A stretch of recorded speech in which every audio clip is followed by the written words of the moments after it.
Bang! Neeves Knives. I'm Jared, and we got an awesome guest for today.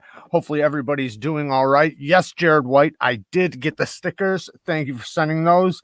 And let's just get right to it. Let's welcome Mike Emler to the show. Oh, I was putting my pants back on. Sorry. What's up, Mike?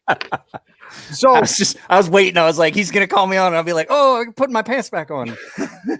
So I got one of Mike's shirts.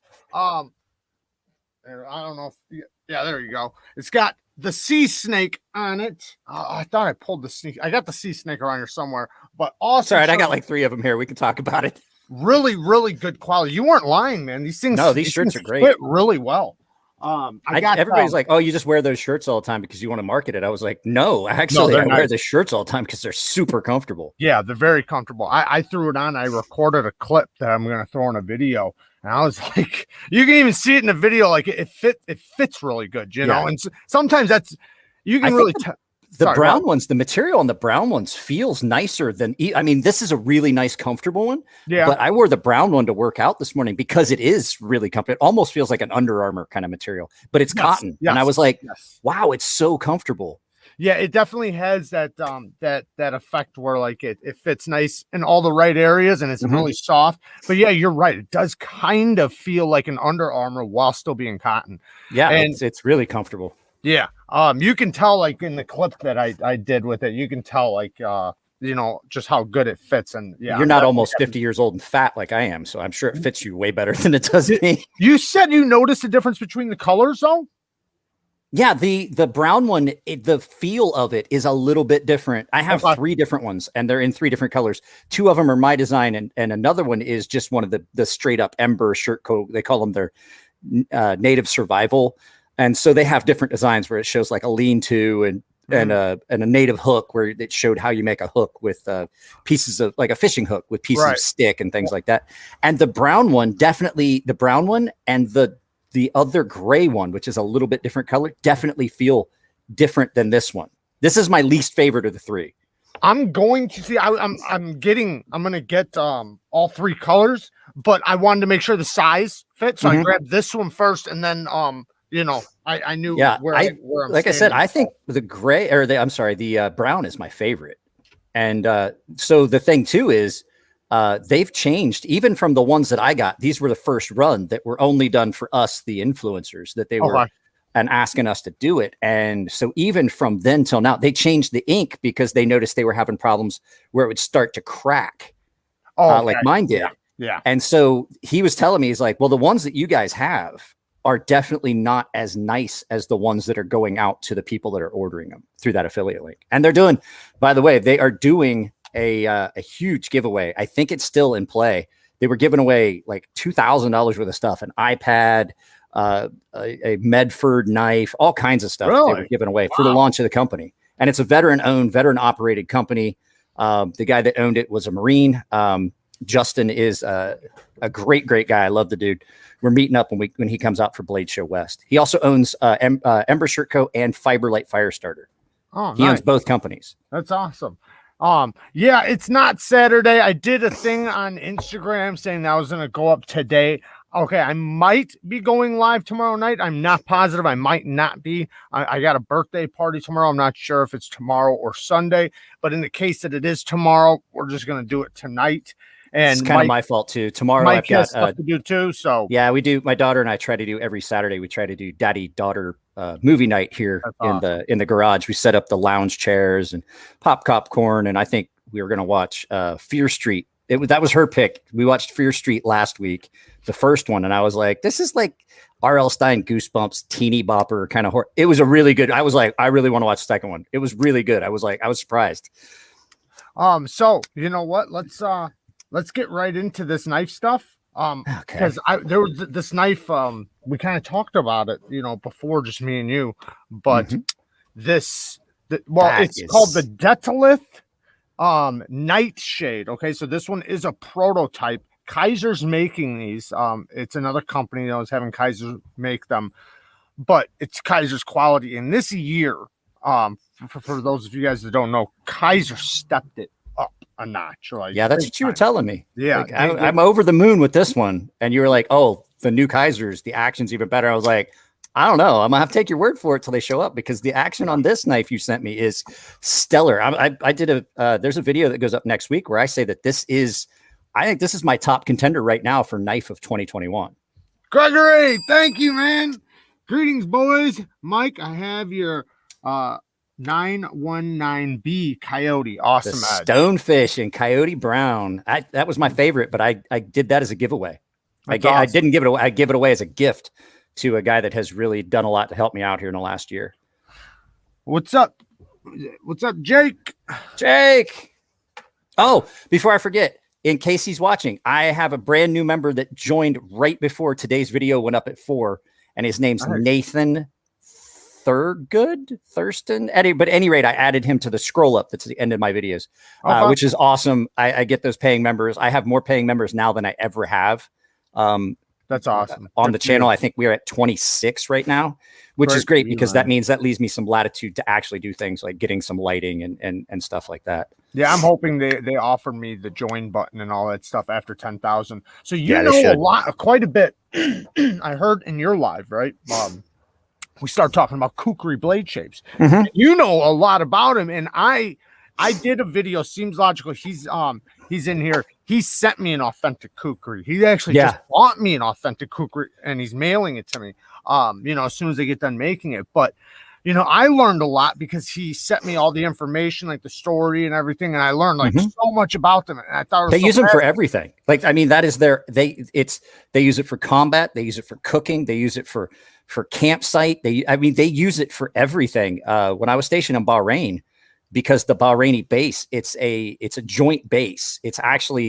It's not just they call it ASU, auxiliary support unit. We always just call it alcohol support unit because the ship would pull in, and that's where you hadn't drank for months, and that's where you get some beer.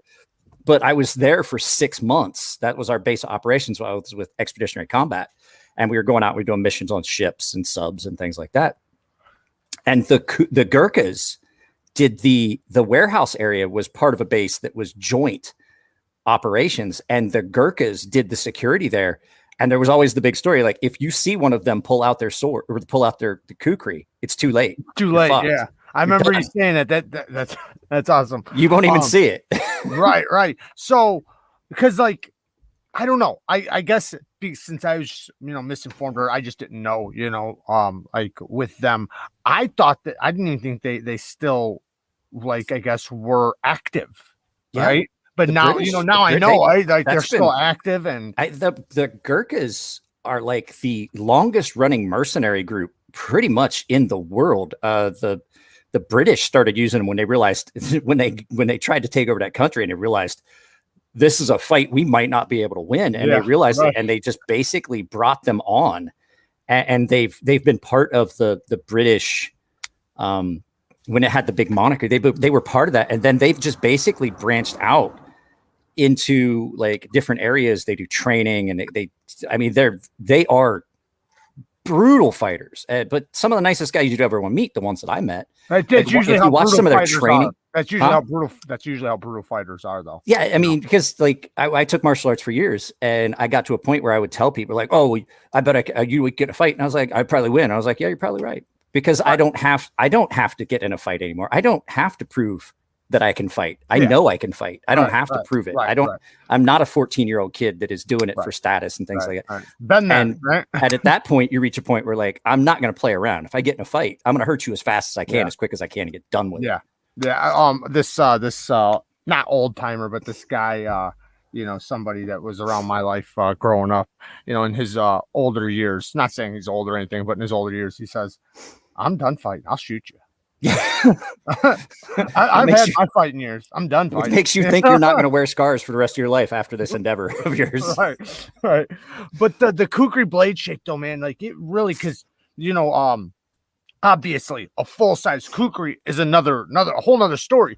But putting the blade shape, and I know this isn't an actual Kukri blade shape, but it's got the similarities. Holy cow, is this thing it's that angle. It's an angle that forces the material into the bite of the knife. Yeah. And then that's the cold steel Spartan. That's one of the things about it. Like if you're using that cold steel Spartan, it's got that big belly, almost like an S shape, and it forces material into the largest area of cutting potential on that blade. And then since this one, this isn't a big knife, but since like when you're working with it, like say if I need to go to the side of a box, the blade or the tip, the edge is facing it, right? Yeah. So and then I go to the top of the box, it's facing it. Even if I go around to the back side of it, the blade is facing it. Because it's got that angle, so it's always addressing it the way you want it to. Right. They're great. That's why I have that cold steel Spartan. I mean, it's for a lot of things, people are like, oh, that's useless. And I'm like, no, it's really useful to tell you the truth. It's great. For sure. And you know what the blade shape on that actually reminds me more of? And you can look it up when we're done. Puma Knives had a knife. My dad has one. It was called the Hunter's Pal and the Hunter's Pal 2. I know. And it didn't have the curve to it across the spine, but what it did have was that big blade, that leaf-shaped blade. Yes. Yeah. You know what that reminds me of? You know what that blade shape reminds me of? What? I can't think of his name now. He did a lot of designs for Monterey Bay Knives. Oh, I talk to him all the time. God damn it. Now I can't think of his name. That's what happens when you get old and you've had a lot of concussions. When I was, I don't know about younger, but a long time ago, I used to see it in Ray Laconico. Sorry. Oh, Ray Laconico. He does a lot of those leaf-shaped blades. It's real predominant. Yeah, that's not a real big blade. The blade length. It's 3 1/4. But I used to see that Puma in I don't remember if it was Blade magazine or if it was a gun magazines, but I used to see it all the time, and I used to just look at it and like, man, I want that thing. Puma used to make some really nice knives. I have a Puma Stag Bowie that's just great. Yeah, but it was new old stock. I got it new, but it had been sitting on a warehouse shelf for years. I think everything they've got now is made in Taiwan, which some of that stuff's great, but those German ones, they were great. Yeah. Laconico, man, he's got some really good designs. And sometimes I've heard some people say, oh, well, it's the same design, just done different. Sometimes that's a good thing. You know, like his designs are very simple, very useful. Right. And that's what he likes. And guess what? You're not going to see a Laconico design and not know it's a cold. Exactly. That's like a Ferrum Forge knife. You're not going to see a Ferrum Forge knife and not know that Elliot had his hand in the design. Right.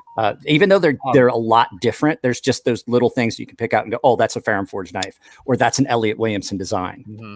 I actually got a Ferrum Forge here. We're going to talk about here in just a little bit because I know you have one, and I forgot to tell you to pull it out, but it's okay. It's okay. All my stuff is just like right here. Okay. It's like I know it's not Saturday. $10,000 worth of knives just sitting here on the floor. Definitely go check out Knife Sergeant and sub to his channel. No, it's not Saturday, but I might not be able to do a live tomorrow. If I can, I'll be here and we'll do one, but I'm not positive, so we're doing it tonight. The Centauri is awesome. I like the Centauri and what's that other one? The Arion. Those are both great knives. Oh, you mean the Arion? That's Chris. You're talking about the artisan. It's the Arion. It's named after a horse. My buddy Chris designed that. As a matter of fact, I'm the one. Like, I love Chris. He's a great guy. He started making all those handles and scales and stuff. I got him in touch with Artisan Knives. I was like, dude, that's a great knife design you got. If you think you can get it all designed and tweaked, I got him in touch with Artisan, and it worked out for him. It's a great knife. He's making some fixed blade versions of it now. The only thing I regret about it is that when I got it, which I'm not saying I don't like the burgundy micarta, because I do. I really do. I honestly do. But I like that brown micarta just a little bit more. Their brown micarta, not like any brown micarta, their specific brown micarta. And I wish I would just waited out for that one. Well, I'm not going to lie to you. There's a chance there might be some sea snakes eventually coming with that handle material someday. Awesome. I'm not saying it's anytime soon, but we've talked about it a couple times. I've talked with. Yes, I want it to happen. The Penguin did, come out in titanium 154 cm for $96. I would rather that they just did a titanium handle with a D2 blade and then I could just coat it, because I'm not a fan of the 154 cm. I know a lot of folks are. It's funny that you say it, because so 154 cm, I'm okay with it. It's okay, but CPM 154, I do not like. It's even worse. I'll be honest, even on 154 CM, I know a lot of people love it. Trust me, I know, and I know it does get good edge retention, but I'm just not a fan of its edges. Like, at a very low grit, I like it. I do. Like, yeah, it gets slick. It just doesn't like it so feels slick. It feels nice and sharp. It cuts paper, but the second you try to cut like a piece of line or a canvas strap or something, if you were locked in your car and it was upside down and that was the knife you had and it was 154 cm at like 3,000 grit, you're gonna burn alive because you're not gonna be able to cut that seat. Right. It's just not got the bite. Right. Now, a lot of people compare the RWL 34 to it. And I'm like, no, because even at like 1,000, 2,000 grit, this will still just rip right through stuff. Right. And, you know, I was wondering something you said about S35. Read this comment span. He said, holy crap, Puma knives have some made in Germany knives that look really nice and high priced. So you said to me, because, you know, I say the same thing about S35 VN. S35 VN at a high grit, it gets slick. But, oh, you got one right there. That's a Puma. Yeah, this was a new old stock Puma. Nice. Yeah, that's nice. I like that blade shape. Yeah, the S35 VN, yeah. Yeah, S35 at a high grit, it just like starts, it's like it goes up, and then all of a sudden, once you get over, you know, past a certain high grit, like 1,500 grit, just right down. Yeah. But you were telling me that to go to 600 to 1,000 grit and then hit it on an ultra fine ceramic. Yeah, I like about 600 grit. And then on an ultra fine ceramic, it polishes. So you get, if you like a polished edge, it gives it that aesthetic polished look. Yeah. But it still has that, you know how it feels like at 400, 600 grit. It's really aggressive. Yes. It stays that aggressive. But but if you try to do it on 1,000 grit, it doesn't quite get that same. I don't know what it is about the Spyderco ultra fine ceramics. They are a really good finishing stone for a lot of steels. I rehoned this because hold on a second, Mike. We're losing you for a second. Hang on one second, Mike. Is it the audio? Yeah, it's the audio and your face. I'm just gonna remove. Oh, there you go. God only knows. My Wi-Fi is weird and spotty. You're fine from time to time. You're perfect now. Well, I had the F-18s. Oh, and the F-35s fly out of Pendleton and Miramar area, and then they come down here and they do touch and goes on the airstrip down here.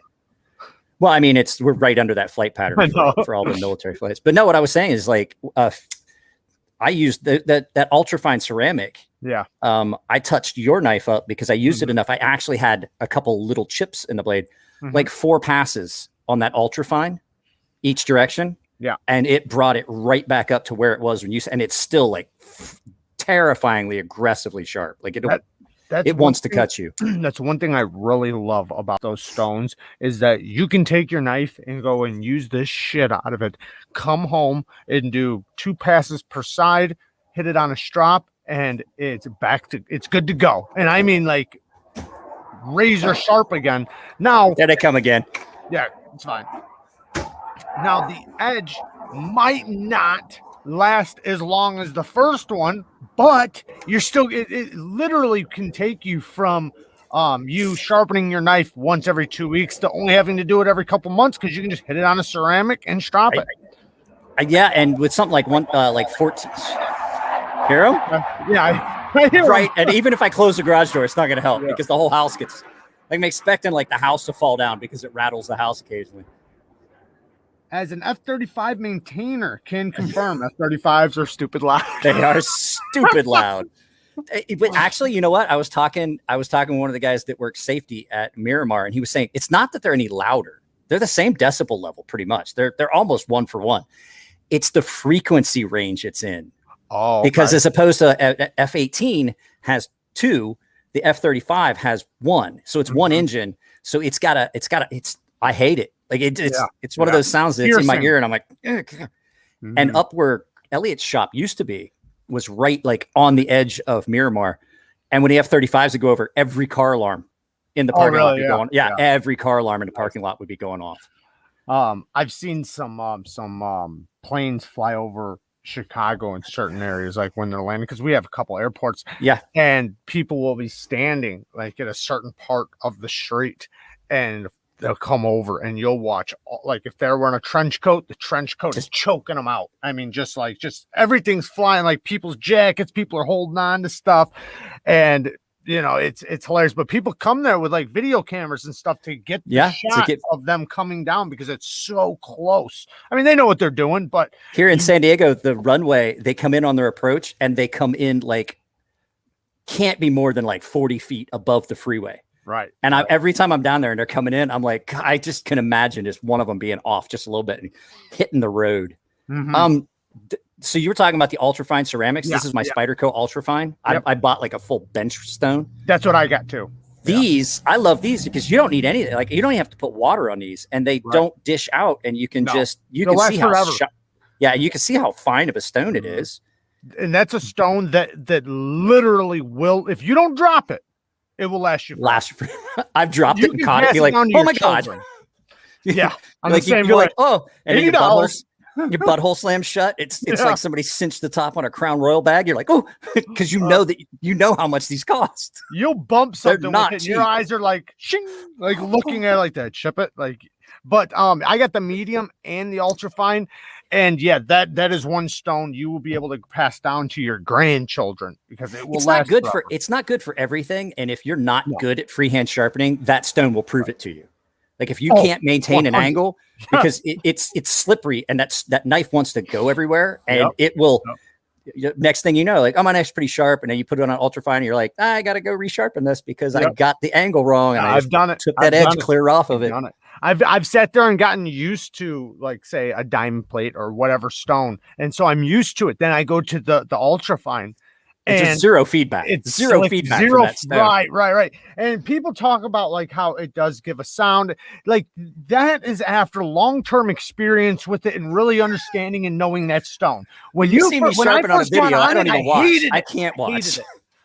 I can't watch myself sharpen. I think you've heard me say that before. Yeah, I have. I have to go by feel. If I have to watch them, everybody's like, my daughter's like, why are you watching a movie? Why are you doing that? I was like, because if I look at the stones for more than just a little bit, I'm gonna screw it up. I have to distract myself and just let my hands do it and just listen for that change when it apexes and when there's areas that I can tell when there's an area I need to put more work in it just by the way it sounds and the way it feels. Well, also like when you're really holding your angle really good. And if you're using water on it, because if it's dry, you wouldn't get this. But if you have wire on, you can actually feel it like suction cupping to the stone, which that obviously then your angle's really nice, but it takes up into that point, and you do have to get used to it when you first use it. It's not an easy stone to just get used to. A lot of other stones give you so much more feedback, so you're gonna learn them so much faster.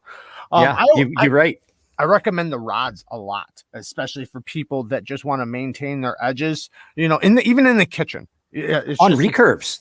That's about the only way to maintain a recurve. Like I've got one of those that I keep for this and my I just posted the video. Knife Sergeant, watch the video. Yes, I did get it, and I posted a video, and I also talked about the venev diamond stones I got with it. That is a complete game changer for everybody who got that work sharp system. Hands down. If you guys don't, and I know they're sold out right now, guys. I know that. Good. No one needs a fixtured system.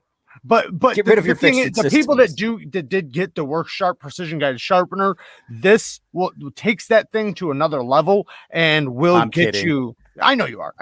This thing, but the problem is that they are sold out. I shouted them out the other day when they had them in stock. And you guys are awesome. I know you guys went there. Now, the one thing that I'm going to shit talk you guys on is, did you guys say Neeves Knives recommended it? That's the big question, because I asked you guys to leave a comment. I told them that you said it's a piece of shit. They shouldn't buy it. I'm sure everybody does. I'm just joking. But no, they are sold out. I guarantee they'll be back. And anybody who did not get a chance to get one as soon as they come back. Get in the email list. I'm not making anything for saying this. I'm just telling you, you're going to want to get one. If you have the work sharp system and that's how you sharpen, you're going to want to get one.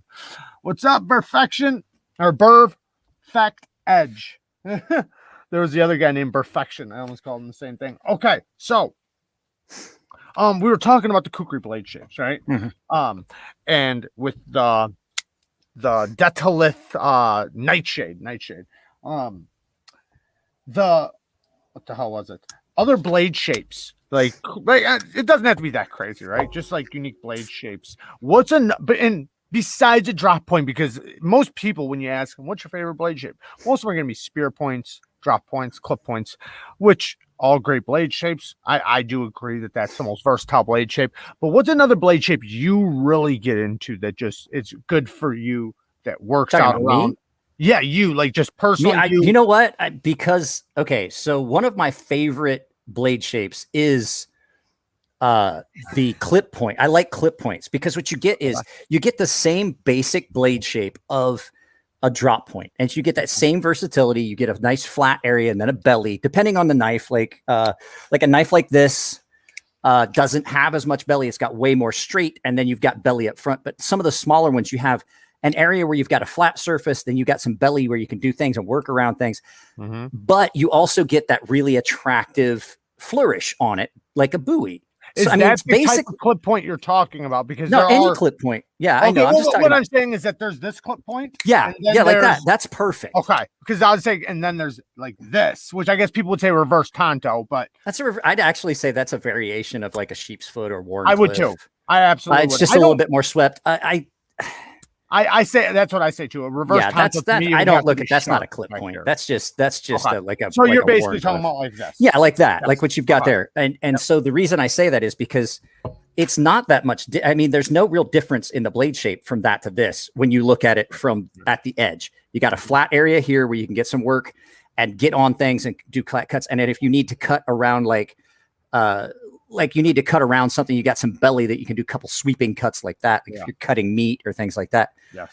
But the difference is it's just a little flashier. And I mean, is it more functional? No, not really. Not at all. Actually, to tell you the truth, it gives it a different look. I think when a clip point would be more functional is field dressing an animal. A drop point to me, because the reason why I personally like a drop point a bit more than a clip point, and this is specifically towards this kind of clip point, the clip points that have the where the tip goes up really high, where it has a whole lot of belly and they go like this. Yeah, but like even higher, right? Like yeah. I know what you're talking about. Those ones that to me, it's just I don't like those. When I do the utility cuts, I can't stand them. But if I'm obviously cutting meat, food, stuff like that, then yeah, they're fine. Or slicing or push cuts, they're great. But to tell you the truth, my favorite blade shape of all, and I didn't realize it until I got the Master Blaster, which I imagine is the Farron Forge you're going to talk about. Yes, it is. Until I really got, I kind of figured. I kind of knew. Yeah. Until I got that, and I carried it a lot. I never really, I was in the Navy. I had a sheep's foot, like sailor's knife for cutting line, but I really didn't see it as being that functional until I got a Master Blaster, and I was like, wow, I can use this for fucking everything. And that's kind of where the sea snake came from. I was like, okay, if I wanted to have a small fixed blade utility knife, what would I want? Well, I want a Wharncliffe. Right. So true. So that to tell you the truth, while I don't own that many of them, it is my favorite blade shape. Okay. Nice. Because it's so useful for so many things. A phase, and not that I never ever got out of it, but I went through a phase where I was literally seeking out Wharncliffes and sheep's foot. And the reason why was because I had a Kershaw leak, and I was doing construction, and I carried that thing for a while. I was cutting. I've had like 4 or 5 of them. I just used them and broke them and lost them. Yeah, well, they were so cheap you could get away. They were like some of the other knives that I really like. They're cheap enough that if you use it and break it, like break the tip off of it. Or if you drop it and it falls out of your pocket, and you're like, oh, well, I mean, I'm out, what, $38? Right. And well, also it was in 14C28N, which we're going to talk about in a second. I loved the steel. I was using it for everything, and it just seemed to hold up. Could I have broke it? Obviously, it's like 90 thousandths thick in a hollow grind, but it cuts. They were so thin. Yeah, it was just a little razor blade. So then my mind, you know how that goes, like where you have a blade that just works really good, and then you start seeking out something similar, right? And so and then that's why when your sea snake came out, like before that came out, it's hilarious because before it came out, I had even said it so many times, like that I was looking for a little Wharncliffe fixed blade, but like an EDC size one, and then you wound up making one. I was like, right there. Perfect. Because that's bingo, exactly what I was looking for. Well, working a construction site, I was like, I need a fixed blade. Yeah, right. And so I made one. A lot easier. Yeah. I mean, it's nice to so carry. Much easier. Yeah. It's nice to carry a folder, but there are we always had like in the trailer or something, there was always going to be, there's 2 or 3 fixed blades because you never know when you're going to need and usually they're the ones that you will put through and you'll stab in the dirt and then go use it somewhere else just to stab it into a piece of shit drywall where you're like, stick it there. Like we screwed that piece of drywall up. Let me put that there and we'll exactly. This little guy though, this is another Kaiser. This is I've seen that one online. M Stealth. Yeah. And it's not the most comfortable in the hand like this because of the clip, because of this little corner. But if you get up right up to this little area like that, it's really, it's pretty comfortable. It's pretty decent. Is that a 3-inch blade? About 3 1/4, I would say. But it's not a big blade. But like today I brought it to work. And oh no, it is a 3. It depends on where you go from. If you go the cutting edge, yeah, it's about 3 inches. Otherwise, it's 3 1/4 if you go from back here. But from up here, it's about 3 inches. I'm gonna send you a gift. I'm gonna send you a gift for on your channel when I send your knives back. What's your favorite color? Blue or brown? Blue. Blue? Yeah. You're getting a titanium machinist rule, so you awesome. can measure stuff. Yeah. Because I have all 3. I have all 3 colors, but you can't have the green one. The green one's mine. Okay. Hell yeah. Thank you. I appreciate that. This little guy though, man, I was using it at work. It's almost a full hollow. It's almost a full hollow.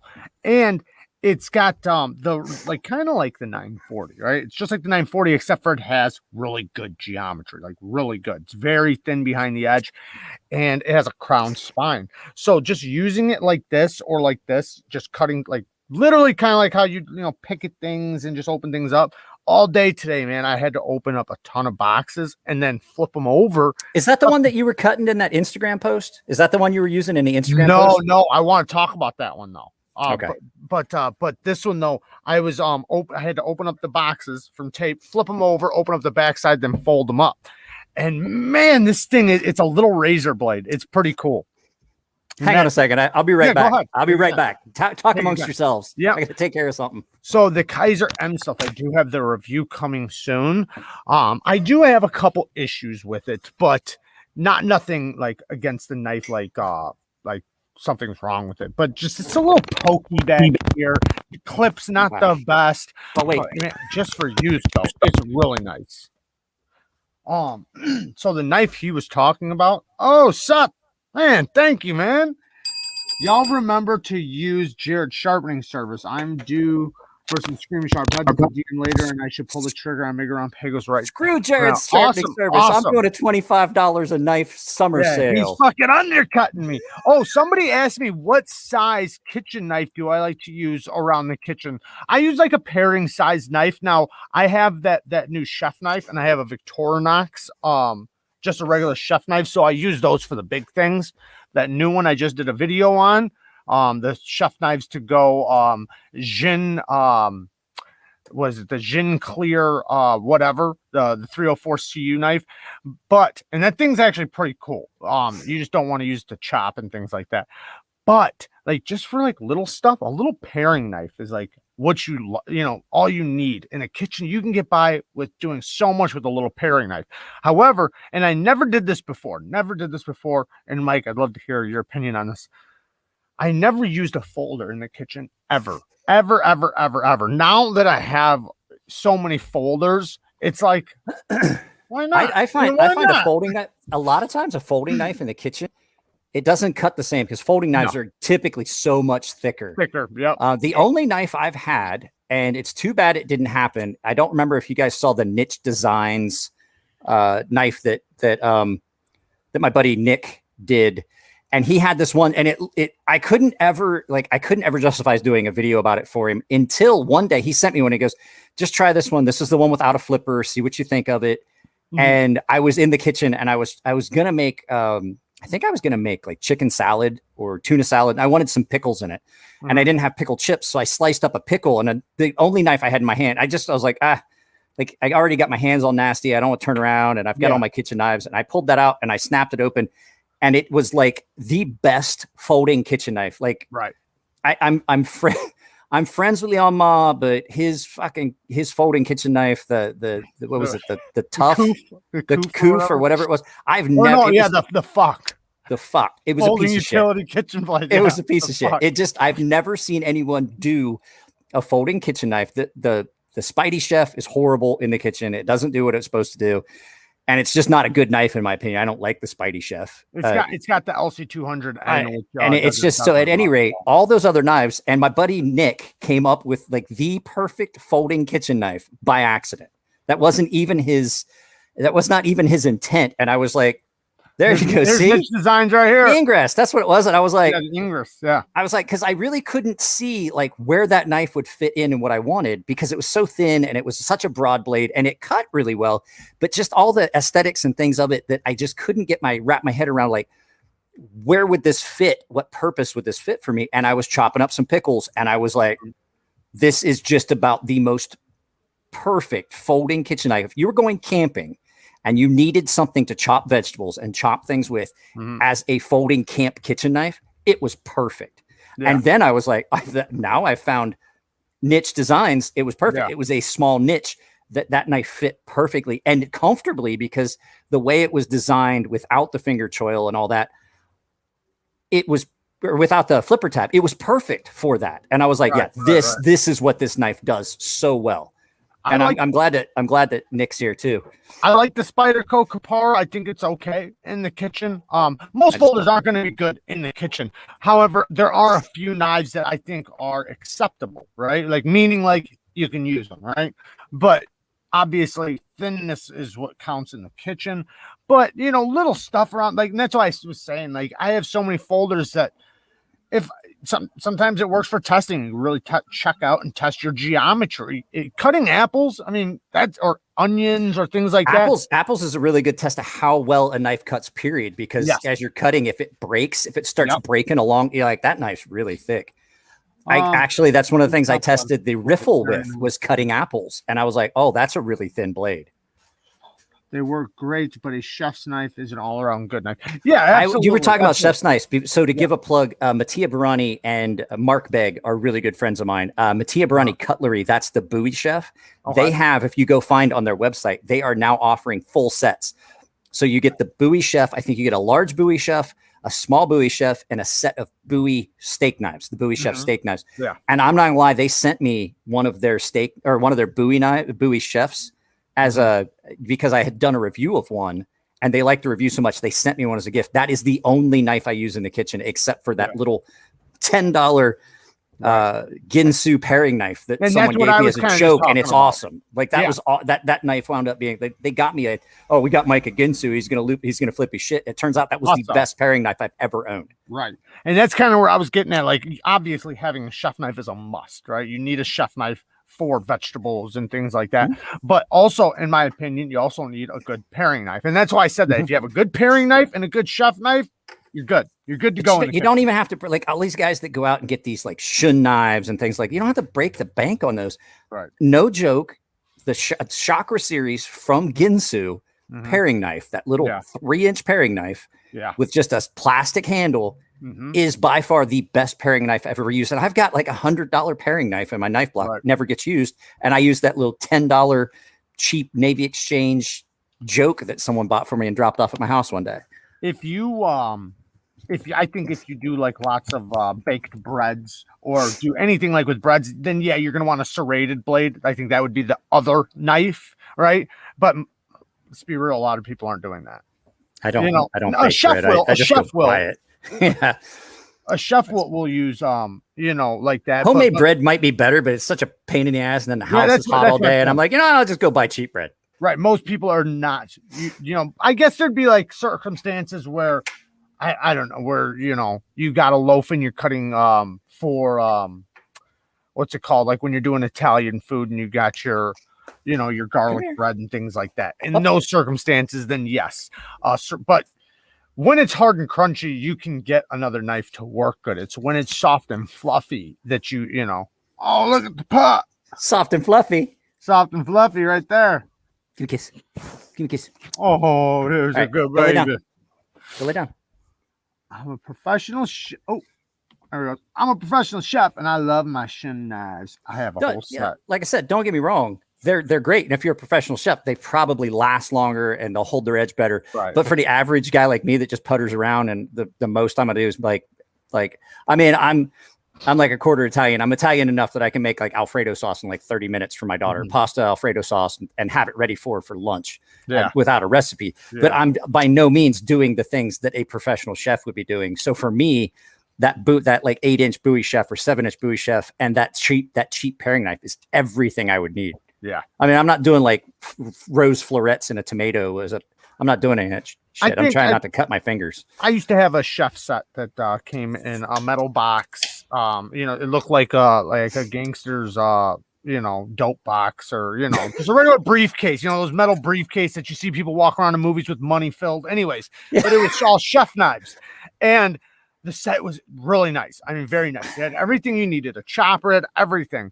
But even still, like, even though I would still use some of the other knives, the main things I would use is the paring knife and the chef knife in that. Sometimes there is one other knife I recommend for anyone that does like I do a lot of soups and stuff, and I have knives I can do it with. I actually use a tomahawk for what I'm about to say, a cleaver. Because I can't tell you how many people's kitchen knives I've had to repair because they tried to chop through a bone to get the marrow out for a soup and cook out like pork bones. And they don't know that you use the back to try and break it as opposed to the edge. And it's just, they've warped that entire knife. And I'm like, I can't sharpen it. I can get it sharp, but that's never going to go away. Right. And they're like, oh, you can't fix that? I was like, no, not even in an arbor press. I can't fix that. Right. So a cleaver, a good cleaver. Yeah, and that's why I said like that's another one that you're probably going to end up using is like some type of bone chop or a cleaver. Yeah. I spend way too much on folders. If I needed knives for a living, I would spare no expense. And I 1,000,000% agree. If you're a chef, you should have a damn good set. You're a damn chef. What the fuck are you doing, right? You should have every knife and you should have a good quality set. That's what you do. It's kind of like me, right? In construction, if you showed up on the job site and I had a 10-ounce hammer, 10-ounce, around the house. We talked about this. Smack me, right? I should have like a 20-ounce East Wing, right? Because that's what I use all day, every day. Why use right there? Why use a tomahawk when you can use a kukri? The spine of a kukri is softer than the edge, so it's more durable as a breaker. That makes sense. I don't own a kukri. I own a tomahawk, though. I use the tools I have, not the ones I wish I have. But it's never. I don't know what the ulu. I got an ulu in a battle box. It's good, but never use it. What's an ulu? That's that one that's like the completely rounded one that has the handle in the middle for like chopping. And you can use it for chopping metal. You can use it for like skinning and cutting and stuff. Yeah, you can rock it back and forth. Yeah. If I remember right, that's what an ulu is. I have a few cut. I could be wrong. I could be wrong. But not the best. But I want to get some nicer hardware. Okay, I talked to a guy that used to work for Cutco, and he said Cutco knives are the biggest ripoff of anything. And like people think they're great, but they really, really aren't. Okay.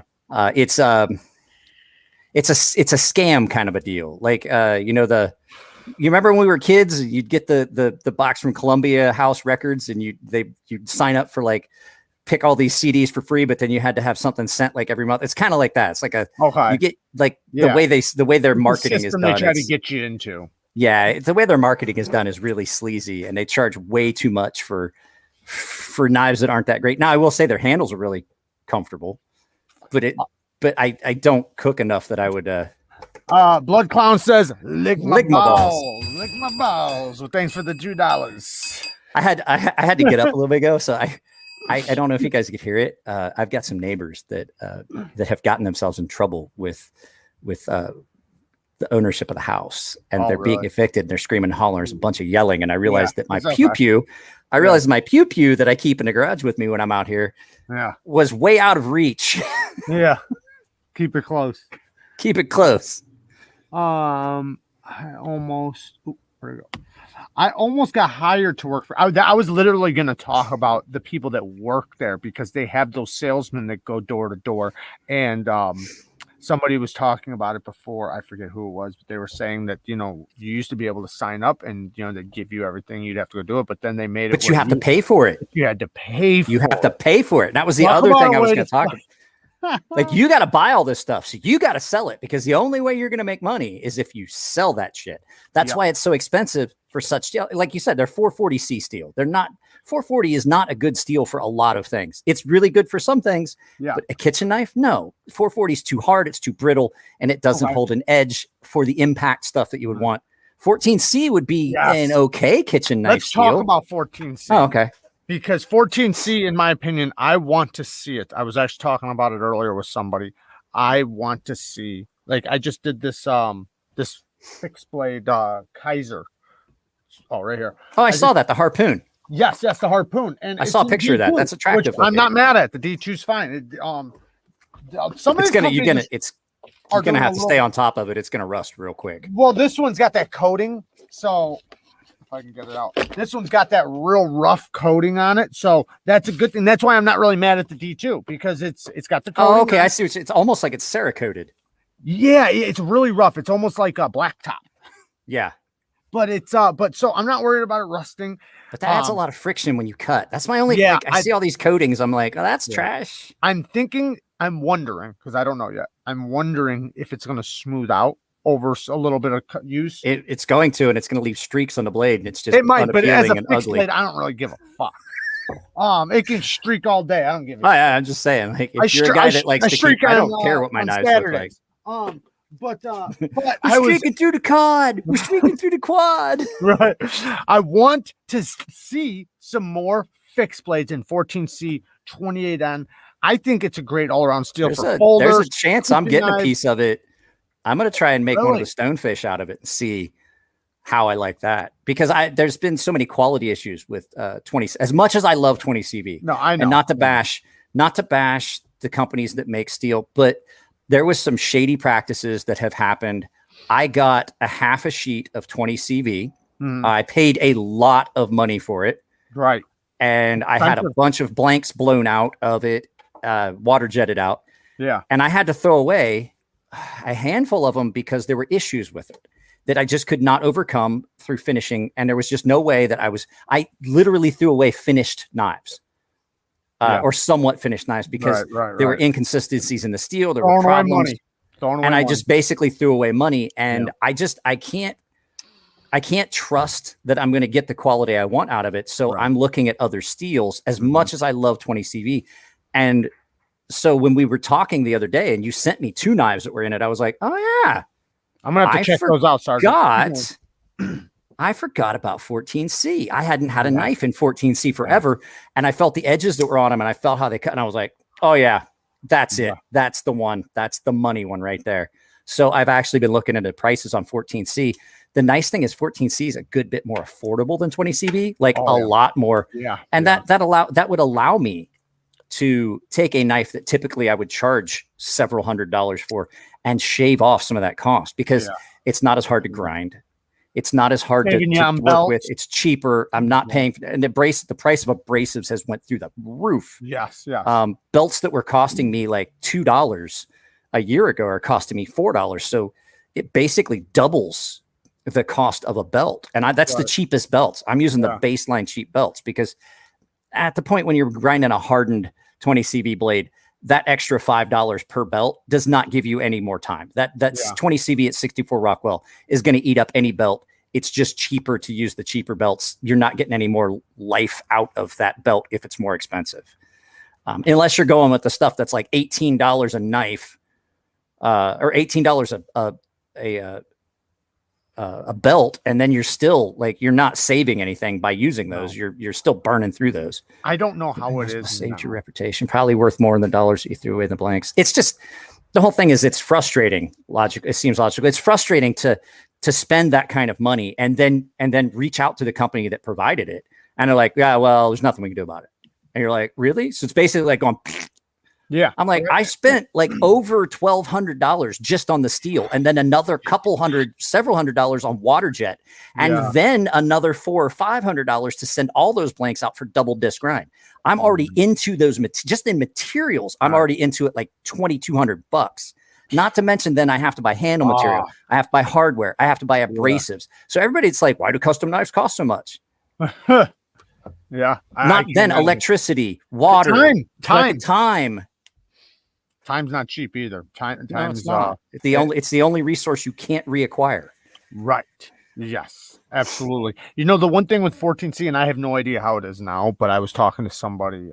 This was a while ago, so it might be a little different now. But they said the one issue with 14C is that a lot of companies only want to sell a large amount of it. Like they don't. It's not like you can get like, and I don't know. You might be able to now, but at the time they said you can't just get 1 or 2 blanks. You know, or 1 or 2 sheets or bars. Or USA, I think USA Knife Maker sells it because what they do is they buy a big sheet. And then they cut it up and they add price to each little piece.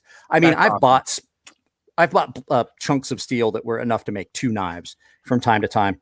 And hang on a second, my wife's calling me. Go ahead. But yeah, I'm just talking to them. Yes, babe. Okay, I don't have a what clown? So I don't have a battery, so do you? I'm at the Costco. Do you want the pizza? Yeah, sure, please. Thank you. I'm on a live feed. I'm on a live feed with another YouTube channel. I don't have a charger. Just pepperoni. Just pepperoni's fine. What? 2. Okay. Love you. Bye. Definitely go sub to EDC Journey. Sorry about that. But yeah, if you can get it like in where you can get 1, 2, 5, 10 blanks without having to buy 10,000, then yeah, I think honestly, in my opinion, you would be a fool not to use 14C right now. And the thing too is like I've said it, like I've had the 2 knives you sent me. How are these nuts feeling in your mouth? Thanks, Blood Clown. So like I've had these couple knives that you sent me in 14C and I forgot how good it is. And the fact is like, I've honestly said it like twice in my videos. Like I honestly can say that 14C is one of those budget steels. Like I like ARRPM 9 from Artisan. It's a good steel. It's a good all around steel, but it's not going to compare to like 20CV or some of the super steels. Right. 14C will. 14C, I would put I would say I would put 14C up against some of those other steels. Me too. Especially the way I like my edges to be really aggressive. Yes. Super steels, a lot of times these pedal metallurgies, yeah, they're really cool. They're really consistent. And you get like, it's a more finished, refined material. And it's easier to work and you don't get the inconsistencies. But then when you get down to the edge, they're so fine that because now that the carbides are distributed so finely that you don't have the larger carbides. Okay, Beardo the Weirdo. So this is the thing with 14C. So the best thing about it, kind of, and the reason why you don't see companies doing a shit job on it is because it actually does good between 55 and 61. A lot of steels don't have a big variable like that. They're going to be between like 2 numbers, not 6. So if you get it in 55, you can ballpark your heat treat. Yeah, you can ballpark your heat treat and temper on them. Because it was made to be heat treated on a conveyor belt originally. Not saying that. I just made a knife and I gave it to my buddy Tino. He picked it up right before we did this. I did one for him in S125V. Yeah. And in that, you got to be within 100 degrees on your temper or it's fucked, or you just wasted and that's expensive material. But the bonus of that is I made him a knife out of S125V 2 years ago. And he has that 14C is these balls. Jeez, wow, Blood Clown's he's likes on some a roll. balls. He's on a roll. He likes the balls, don't he? Keep sending that cash. Yeah, he likes his nets. I've only ever sharpened that first knife I made for him once. And I mean, he tears through cardboard all the time. He's like, it just doesn't get dull. It doesn't get dull. It's like 65 Rockwell. Right. But the fact is, like, it's a nightmare to grind. Like the first pass on the belt, like those, like I said, those belts, those coarse belts. So I heat treat before I do any grinding to prevent cracks and things like that, especially when you're taking things like 2100, 2200 degrees. That's a lot of energy that you're dissipating like that. If there's any little flaws and stress risers like a scratch and things like that, you've ground into it, it'll crack. Right. And so that first pass, when you put it on the belt, like all the abrasive is gone. So you're like your first pass, and you just knock the corner off. You got to throw that belt away. You're like, boy, that's $4 right there. I've just spent $4 in 30 seconds. With the last time I did that was in Vegas. With the 14C, I do think that the companies like, say, Civivi, that are doing it at 6061 HRC, it's going to be superior and have a longer edge retention than 55. But the thing is, though, is if you get it from a company at 55, it's not crap. It's not bad. It's still really good, really, really good.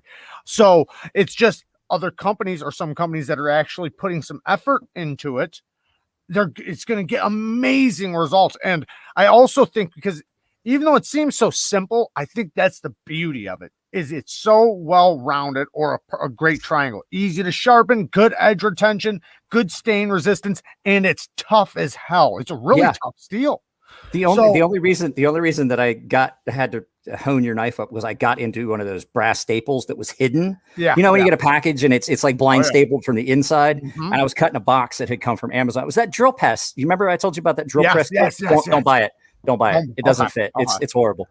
So anyway, I was cutting through the box to cut it up, and it had some of those staples on the inside. You couldn't see it because it was like 2-layer cardboard, and I cut and I hit something. I was like, oh shit. And I was like, well, and I looked at the staple. I'm like, well, it put a pretty good hurt on that brass staple, but it just put a little chip in the blade on the 14C.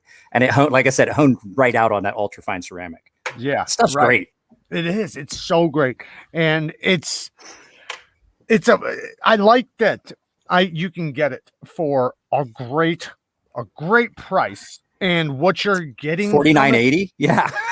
You're getting such a good deal for it. And I do think, because when you look at, and this is something that I'll argue forever, when you look at the, okay, so like the companies that put the steels together and say, it's edge retention compared to this and blah, blah, blah. They're doing that based on what the makeup of the steel is. It's not based off of any actual cut test results. And like I said, between 55 and 61, you're talking about a big difference. Not saying the 55 is bad, but saying the 61 HRC is going to be really, really good.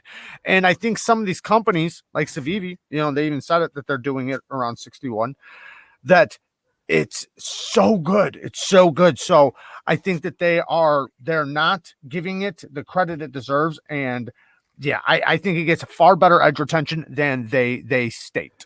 Well, and I personally get way better. When it comes to heat treat, there's things that you can do with heat treat that can really affect real well.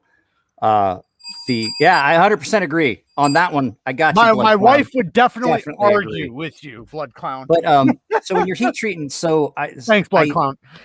When I do 20 CV, like my 20 CV Stonefish, they were at 64 Rockwell.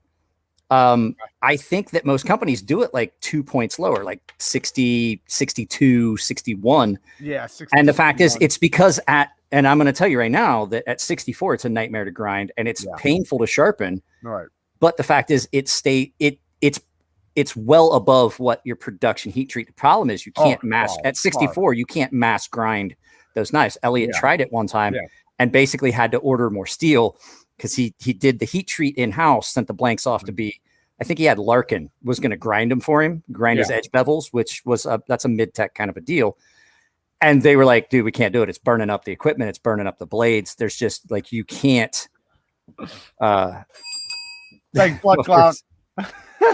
She is. You're right. I agree with you on that one, Blood Clown.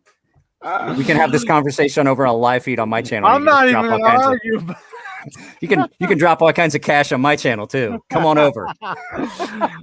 But yeah, that is the thing though, is that it's going to be a nightmare to grind. There's so many things. And I think we understand, and I completely understand. No production company is going to be able to do a heat treat on 20 CV or M390 like a custom heat treater. They're just not. No, it's not possible. And if they tried, first of all, there's so many things that can go wrong when you're taking it to like that maximum. Yeah. Like when I do a critical, when I take it to critical on 20 CV, I'm taking it to 2200 degrees. If you leave those packets in the heat treat oven, if you don't get your heat treat done quick, you burn up your packets. Like the steel, and we're even using the stainless steel, the 204 stainless, which is a different temperature range, and that's the maximum for that. The 204P is a little different. No, it's called 204. Oh, I'm sorry. Stainless, and that's the foil. the packet that you use. Oh, I thought because we were talking about 20. No, I'm talking about the heat treat foil, the steel foil. It's called 204 stainless. Right. And you put that into a packet because you have to prevent the oxygen from getting to blade at that temperature, or it just dissolves it. It's rapid oxidation. Okay. And like you have to get your heat treat done quick, or the packets just come apart, and then you wind up with pitting and things like that. And so you're talking about taking it to 2200 degrees. And I mean, that's at the upper register, and you can really screw some things up. The fact is, I've screwed up blades doing heat treat at 22, and you basically, it's a loss because you can't, I mean, you could try to re-anneal it and then go for it again, but it never works out the way you want. You always wind up with warps. You wind up with way too many problems. So it's better just to throw it away, or keep it around to do practice cuts on and test grinding and stuff like that. But it's still a loss though. It's still a loss. And so companies have to stay within that safe range of how much are they going to, how much are they going to spend? How much are they willing to lose? So they have to stay in that safe range. Like, okay, we could do it to this, but the fact is we're going to have a lot of loss. So, I mean, they're in the business to make money. They're not in the business. That's what people forget. And then the other thing that I think has damaged 14C is these guys that the only thing they look at is, and I know I'm gonna piss people off when I say this, I don't look at Rockwell hardness. I honestly don't. I don't care. Now I do know where I want my knives that I'm making because I know what they feel like because I had Elliott's custom heat treat 20 CV and L-Max, things like that. And I like that. And that was how I wanted my customs to be. But the fact is the Rockwell is not what I don't care. The last two things that I look at when I purchase a knife, the last two factors that I ever look at when I look at a knife, what's the steel and what's the Rockwell? And there's a good chance that if I like the knife, I'm just not going to care. If it's a steel that is maybe not as great at a lower Rockwell, I just know that I'm going to have to sharpen that knife more often. Well, the fact is I love sharpening things. So is that a loss for me? No, not really. It's a win-win. See, I got a little bit different perspective. Let me read this comment. Your wife is cheating on you. She's letting Microsoft forward her over backwards. F-word her. F-word her. Not forward. F-word. Yeah, I get it. I get it. So, but with me, and thanks for the donation. I don't want to spray adult beverage all over my keyboard. Yeah. They're expensive. They are expensive. So so like looking at it, like the first thing you said, like looking at the HRC, I can understand why you wouldn't really care, because for one thing, it's not like you can prove it, right? Without getting it tested or anything. So it's what do you got to push that I believe button. You do. You have to push the I believe it. I believe it, right? But what you there's some companies that I like, Spyderco. I'm like, where's that doubt button? Press X for doubt. Right. And then there's always going to be the variables where, like, okay, that's what they're saying, that's their goal, right? That's what they're trying to hit. Are they testing every single one? No, they're not, so that they can't tell you. Now, like Medford, Medford does, but that's a Medford's lot more doing basically. Medford's only doing a couple knives at a time. That's my point, right? It's small scale production. So you can't expect that whatever number they say for it to. And we've seen this through the testing, right? We've seen when LTK, if it's Spyderco, we've seen LTK doing all those testings, right? Where they were all over the board. So I do think that a lot of them did start getting their shit together a little bit, and we did see them improve quite a bit from that stuff. But I will also remind you that LTK had to do a retraction video. Oh yeah, no, for sure. They jumped out and they were like, "Oh yeah, well we did all our own testing, and then we sent it out to an independent lab for testing, and most of our results were wrong." Yeah, and then everybody shut up about me because the whole thing was. But that was one blade, though. Everybody got upset with me because they were having a guy test their stuff, and I made a comment that people took umbrage at, which was they had a guy that they wouldn't release his name, they wouldn't release his qualifications, and none of that stuff. You had to push the I believe button on that, and I was like, okay. So you're telling me that this guy he works here. You're telling me all this stuff, and I have to push the I believe button. But the fact is. And this is what pissed everybody off because, like, you're saying he's a janitor. I was like, no, I said, for all I know, For all you know, right? I understand. He could be the night janitor that we just watched somebody after that. use We this watched Kurt. We watched Kurt do it on his. We watched him calibrate it and do the tests over and over every week. We watched it. So, but that was the whole thing. That was my whole point. Before they did that, like they got everybody got really bent because they thought that I was basically.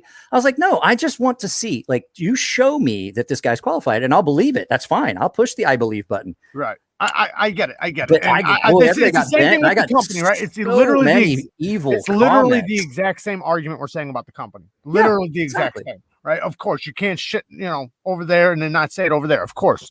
But I do think, or after seeing that, and seeing, like some I got flies in my garage. I'm sorry. Whatever. I'm not having seizures. I don't have Tourette's. I'm not like just doing.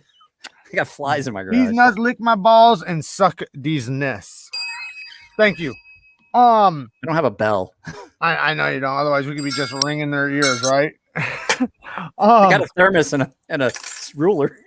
After seeing like some of the companies, like I remember, like Tuya, right? Tuya, they had it labeled as this. It wound up getting found out as that. Well, they wound up saying, okay, well, if you got knives from before this, send them in. We'll switch them out. And they. Well, I'm friends with Dave Warren, and I remember that. Yeah, he's a great dude. I love greatest dude ever. Right, I love that dude.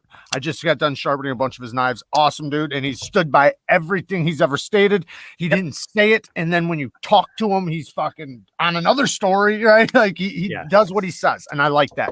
And so, but I did like seeing some of the companies like improve it. But where I care about it, though, where I care about the HRC is like, say with sharpening. And I know you've ran into this same thing 1,000 times where you can tell if it's got a poor heat treat. And I like feeling when I hit that stone and I'm sharpening it, like, because I notice, man, when I do older knives, some knives, 10 years old or whatever, I can, unless if it's from a reputable company, but anyways, companies that were having issues. Yeah, man, I can feel the difference so much. Exactly. My point. Exactly. And not saying, just say it. Know what I'm saying? Just saying. I'm not even saying. I'm just saying. I might be saying. All right, I'm saying. right. Let's there was we're actually talking about heat treatment. I told you not to even try and write stuff down. I'm going to get you so far off track. I'm the best at that. Let's hit the stone. Yeah, and on the stone though.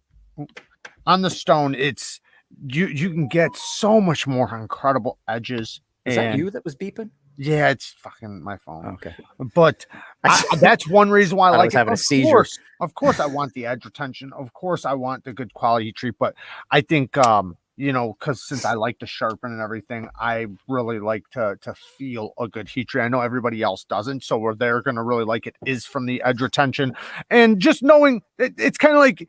You don't buy a Ferrari with a Civic or with a Honda motor, right? No. If it doesn't matter if you go 150 miles an hour, you want to know if you had to, you could, right? So people want to know they're getting what they pay for, and I think that's really good. So I agreed with that. I agreed with the whole thought process of holding the manufacturers accountable. Mm-hmm. I just didn't agree with the approach. And that's where I argued with Steel. I actually, and I kind of feel bad. I would like to start talking with Steve again, but I had to block Super Steel Steve because no matter what I said, he got so upset. No, he just I couldn't even have a conversation with him. Where's your back? Okay. So it was just one of those things. And I feel bad because now, I watched him on Knife Nuts podcast and I was like, I agree with a lot of the things. And I agreed with the whole process, not the whole process, but the whole idea of what they were doing. Yeah. But I didn't agree with the approach. Okay. You know what I'm saying? Like you approach this, you don't call companies out publicly. One, because you're going to get yourself in trouble. And you can leave yourself liable to legal action and things like that. If you have an issue, you do it, and then you talk to the companies. And if they don't listen, then you do the whole public. But you don't. I didn't agree with the entire approach to it and the way it was executed. That was my whole thing with it. Mm-hmm. That was the whole big thing. I think they did. Eventually, some companies. They did. Right. Eventually, yeah. Okay. So, I can't speak on what they did in the beginning or anything like that. But eventually, when they did contact them, I'm gonna wind up getting hate mail. I'm gonna get hate mail again because of this. They're like, "Oh, he's talking about it again." However, John has a live tonight too. I got a question. heat treatment. If you botch a heat treat, is it completely ruined, or can it be reheated without any penalties? Mike, let me just ding this. It slam my balls and call me shouty. It depends on the steel. You can get away with something like 1095. 1095, I did one and we tried to do a heat treat and it didn't take. Like your higher carbon steels that are usually like your oil quench steels, they're a little bit more forgiving. Your air quench steels that are done like 20 CV and some of the other air quench steels where you're quenching them between plates and you're taking them to super high critical temperatures. Yeah, you're humped on those. But steels where you're taking it like 800, 900, 1,000 degrees and then quenching. Yeah. They're much more forgiving because there's so much less energy. So I screwed up. I did a custom knife for a guy in 1095, and the heat treat didn't take. And I was grinding it. Everything got done. And when I tried to put it edge, I was like, I can bend the tip of this with my thumbnail. This metal is so soft. So what we had to do is we did a torch treat and just got the very edge of it. Basically, what we did was like a differential heat treat, and formed an actual true hamon. So we got just the very edge of that because it had already been ground super thin. We got it just to the right color, about the color of like a cranberry, and it heated it up and then let it get to that cranberry color and then quenched it in the oil and it hardened up and it was great. That was good. Okay. So you can get away, but it depends on the steel. It depends on the heat treat method. Air quench steels where you're doing like a kiln and you're taking to really high temperatures and then you're dumping it into in between two aluminum plates and doing it like that. A lot of times those ones, you're pretty much humped. Like there's just no ifs, ands, or buts. You might be able to try, but I mean, I've never had one come out. Well, I've seen on like Forged in Fire where they take it out, right? And then they skate it, right? They skate it to feel if it's hard. And they say, oh, it's not hard, right? Because they can feel that because But that's what I'm saying. Those are those like oil quench. Those are those oil quench steels that you're talking about. You're not taking it to like 2200 degrees to get it to critical. It's way different. And I'm glad you answered that question because I've been asked that so many times. Like, it depends on the steel. It really does. Like there's some steels you can get away with. What's my PS? I don't do anything on PSN really. If you want to hang out with me, I do it on Twitch, and it's just Mike Emler with no spaces. Mikeemler. I do stream on Twitch. I just haven't done it in a while. I'm on a Warhammer 40K. Huh? Weren't you doing that last night? I logged into Twitch because someone one of the guys that we both started our Twitch channels at the same time, and now he's got like 10,000 followers and stuff. He sent me a message. He's like, "Oh, how come you haven't been on?" I was like, it's frustrating. I've got like 20. It's like my YouTube channel. It's the same as my YouTube channel. My Twitch stream. We started at the same time. He's got like 10,000 followers on Twitch. It's like you and I. I've been doing this for like 6 years, and I'm still like at 5,000, and you're already like on the road to 10. And I'm like, should I hate him? I don't really hate him, but sometimes I hate him. I get it. I hate you, man. Like you are the only. I have to say this, like, guys, I've had my channel for a long time. I usually don't watch knife content. Yours is the only channel that I religiously watch. I appreciate I join every live stream that you put up if I can. Appreciate because it's just fun. It's a lot of fun. I got a question about the heat treatment thing. So say if a knife is already done, right? And I mean, like, it's on your knife, like it's done. Like say this one, right? This knife is right here, right? And I know this fucking heat treat is shit. Can it be redone? It's been cool. I mean, okay. So the issue with like a fixed blade, maybe. Okay. Because the fact is, what you're talking about is putting that in a packet, putting it in an oven, bringing it up to a temperature. Well, I've never had a knife, even in a packet, that didn't get discolored and oxidized. Yeah. So then you have to refinish it, which means refinishing all the surfaces. What's going to change is there's going to be a major dimensional change. Okay. Can you do it on a fixed blade? Yes. I would never do it on because you can remove more steel and everything. Exactly. Yeah. All I have to do is slap the scales back on. Is that knife like maybe 1/4 of a millimeter thinner? Maybe. Yeah. But really, is that a big deal? No, because now I have a functional knife. The heat treat's been fixed. Right. But in a folding knife, dimensionally changing, because the big thing about knife makers always say, fixed knives only have to look straight. Folding knives have to fucking be straight. That's true. That's a good one, man. I mean, like, how many people are going to look? Thank you, man. Agree with Mike. Respect. Thank you, man. We got another one for Blood Clown. Quick tip for the forge. The best way to feel it's hard. Use your God-given hardness tester. If you're lucky, you'll have a 5+ inches. Good one, Blood Clown. Thank you. Don't lie, Blood Clown. You've got one that looks like an Audi belly button. Don't lie. Don't lie. Okay, so now let's talk about let's talk about some geometry really quick, because I was never very good at geometry. Well, I know, me neither, but I love the, you know, like with knives and everything, it's a part of the knife reviews I really like to talk about.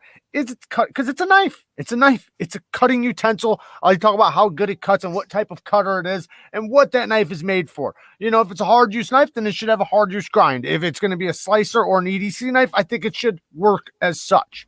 So Spanky, is it feasible for a large manufacturing company to dial in heat treat on super steels? Will an argon flush help, and how scalable would that be?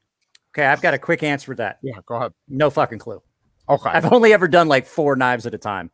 Okay. I've never been associated with that part of the industry.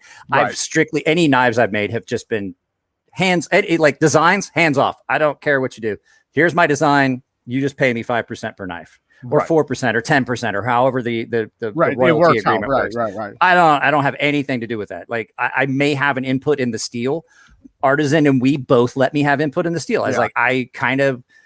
But let me ask you this, though. Let me ask you this. Knowing what you know, right, about, say, even just doing one. Yeah, right? But okay, so an argon flush is completed when you're doing stuff in a chamber with an inert gas. Okay. That's a completely Explain what different argon process. Flush is, first of all, because I ain't got a clue. Okay, so to prevent, because I don't use an inert gas chamber heat oven, I have to then use a packet. And even with a packet, you're still going to get some oxidation. So what they do is to prevent that, because if you don't have oxygen, you can't have oxide. Okay. It's iron oxide.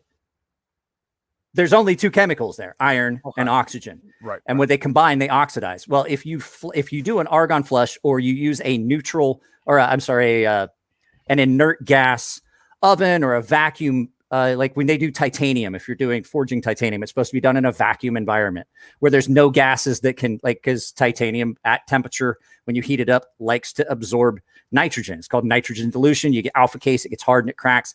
That's why I don't recommend, when you see all these guys with the flame heat treated titanium scales, and they did the lock bar. Mm-hmm. Well, I've added heat. I did it in an environment when nitrogen is present. I just formed alpha case. I've embrittled that titanium. So the same kind of thing. So if you're dealing with steel in an oven, you either do a vacuum heat treat or you do an inert flush, which is actually easier, because to form an actual vacuum, your stuff has to be perfect. But the other thing you could do is you just flush it with an inert gas, like argon, your noble gases, your inert gases that are on the far right-hand side. Okay. You know what I'm talking about? Yeah. Argon, xenon, neon, the ones that light up when you add electricity, your neon lights. Right. Those are your noble gases. They're non-reactive. They will stay in that environment. They won't form oxides. So you can heat treat without having to packet all of those. So they put them in a great big oven. They blow out all the air, and they force in force in one of the noble gases, argon, neon. Argon usually is just the cheapest. So they fill that chamber, and then you don't get oxide. And they do the same thing when they do the temper. Right. So you wind up with something where you can do a heat treat, and then you don't necessarily have to go back and resurface and refinish everything. You get much less change in color. You're not getting oxides, no warping and things like that. Well, you'll still get warping. Because the warping is just a process of temperature and all those things. Right. From the heat, it takes one of those steps out. Well, isn't that what which is to refinish the blade? Doing that? Anyway, say what? Sorry, just keep going. No, what were you saying? Well, I was saying the color, right? Because you said it doesn't discolor. Well, yeah, because that's an oxide. Right. So the from the oxygen as badly, that's where you're getting the color from. Exactly. An oxide is an oxide is a chemical and an oxygen put together to form an aluminum oxide. Oxygen and aluminum. Right. Titanium dioxide. Titanium and 2 oxygens. Okay, gotcha.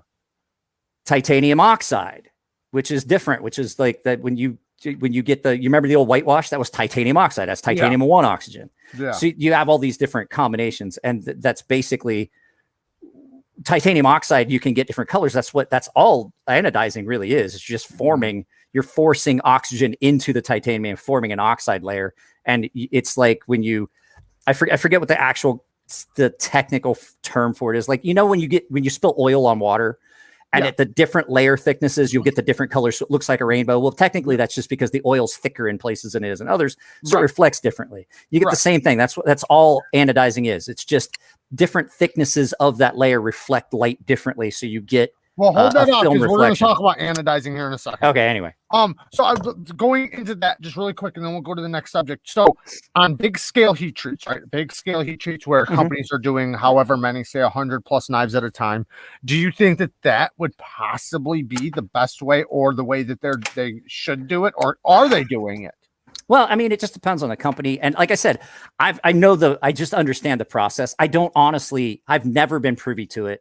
I looked into it, like what the argon flush is and the neutral gas, the neutral gas or the non-reactive gas or the noble gas chamber. I understand the process. That makes sense. But I just looked into the science of it. It's one of those things. Like I look into so many things. I love learning things. And if you guys follow if you see some of the channels that I've been putting up, I also watch like history channels and things like that on YouTube. I like learning new things, and especially science. Should I spam balls in your wife's next live stream? Well, I don't know when that'll be, and I doubt she'll see this, but I mean, we've gotten into the Irish apple juice out for you, because she'd probably just kick you out. I was going to say, Kara would probably be like, you know what? I don't fucking like this. You're out. Right. Or she'd just say, keep on sending them dollars, Big Daddy. Cheers, Mike. Yeah, we're into the Irish apple juice part of the evening. It all goes downhill from here. I'm gonna head off. Wait, what did I say?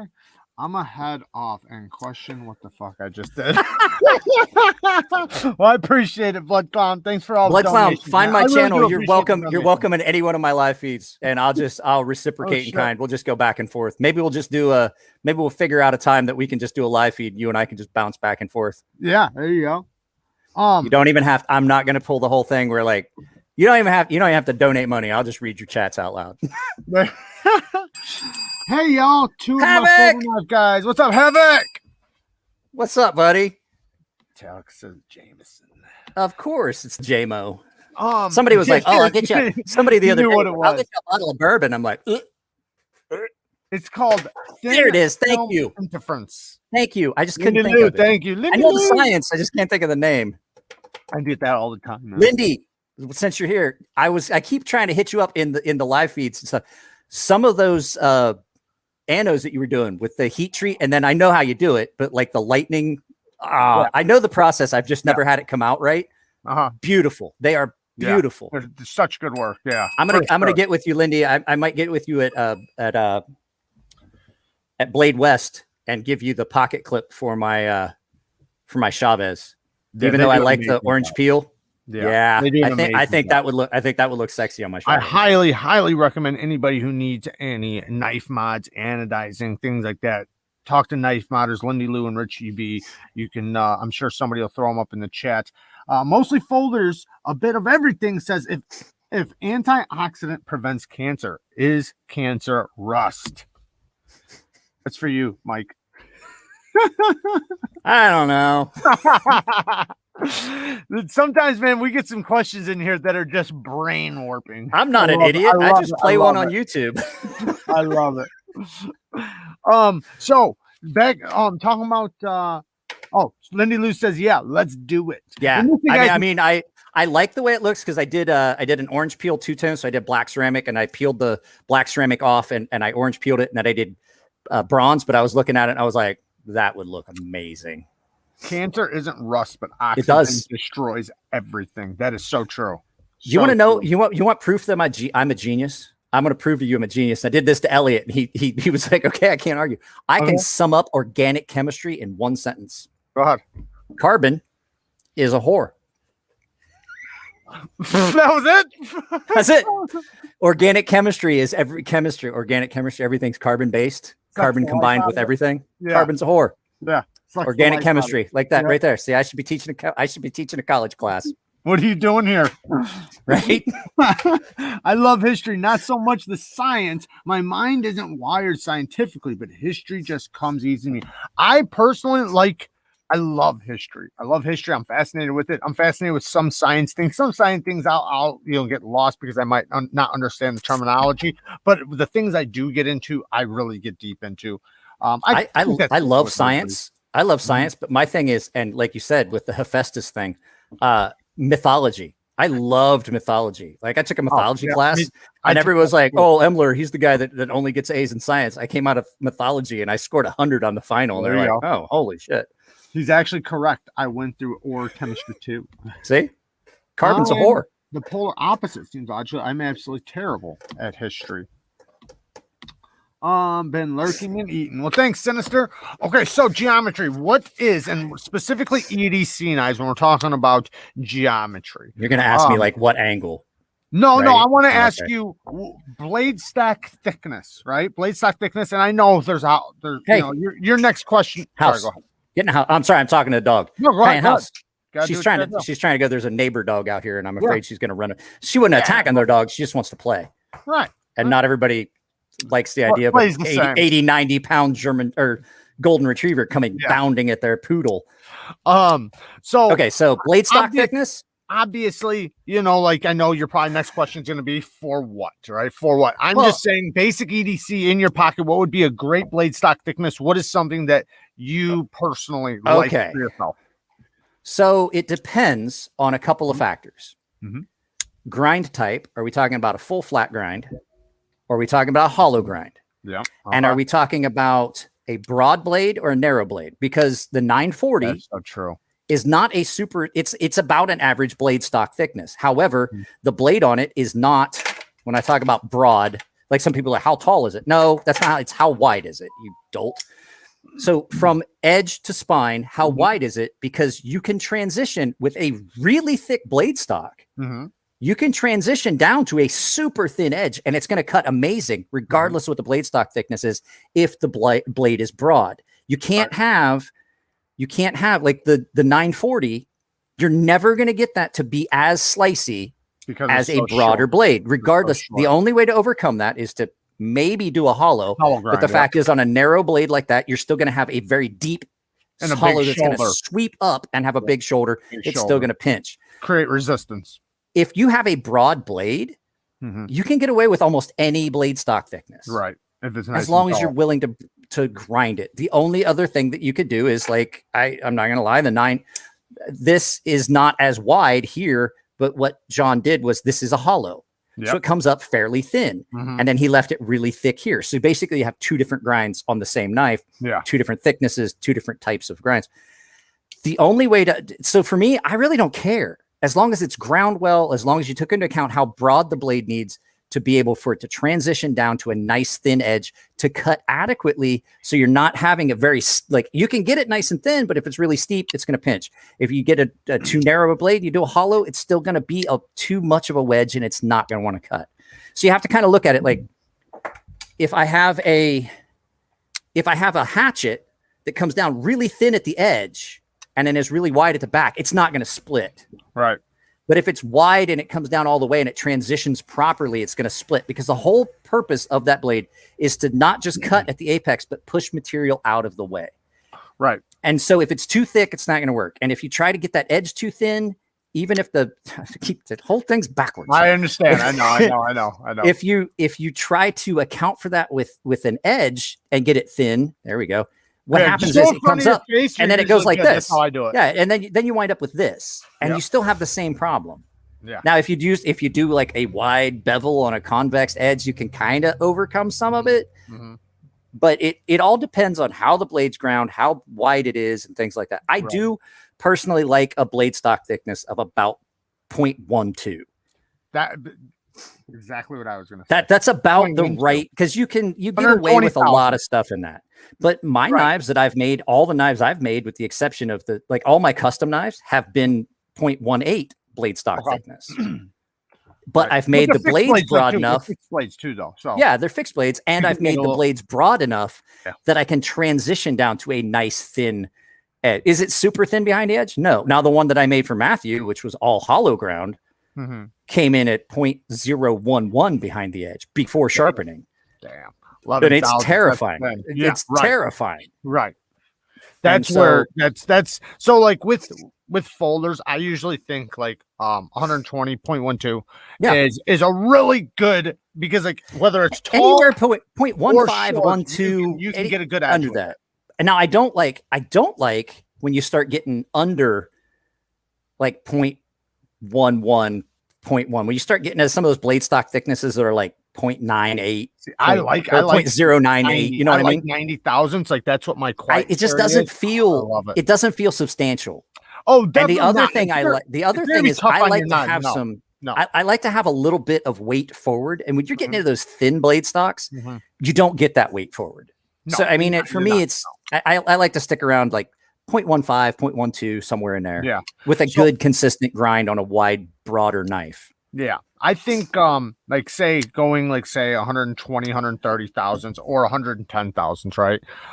You can get down to a nice thin edge, even if the blade isn't tall. However, like with like 80, 90 thousandths, chaparral, quiet carry thinness. I like the quiet carry. Yeah, that's a really, really nice thin. Yeah, but what was the one? What was the Imperium? That Civivi Imperium. Nice blade. Yeah. Not too. I have that exact same one here at the house. Not too thick. I don't know what the blade stock thickness is. Don't tell me I haven't done. It's 100. Sorry.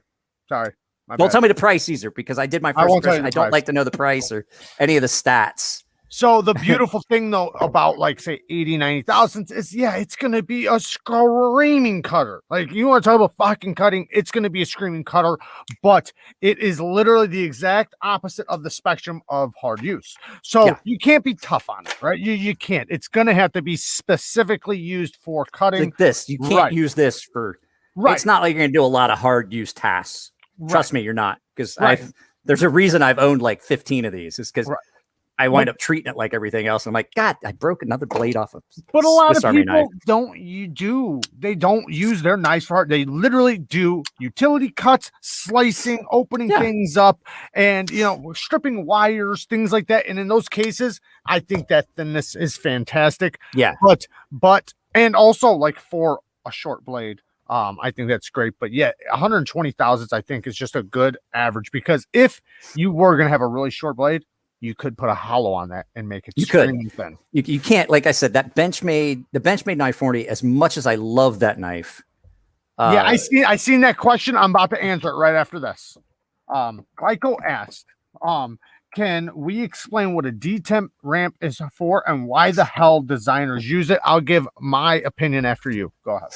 Detent ramps let me explain what a detent ramp is really quick for people that don't know.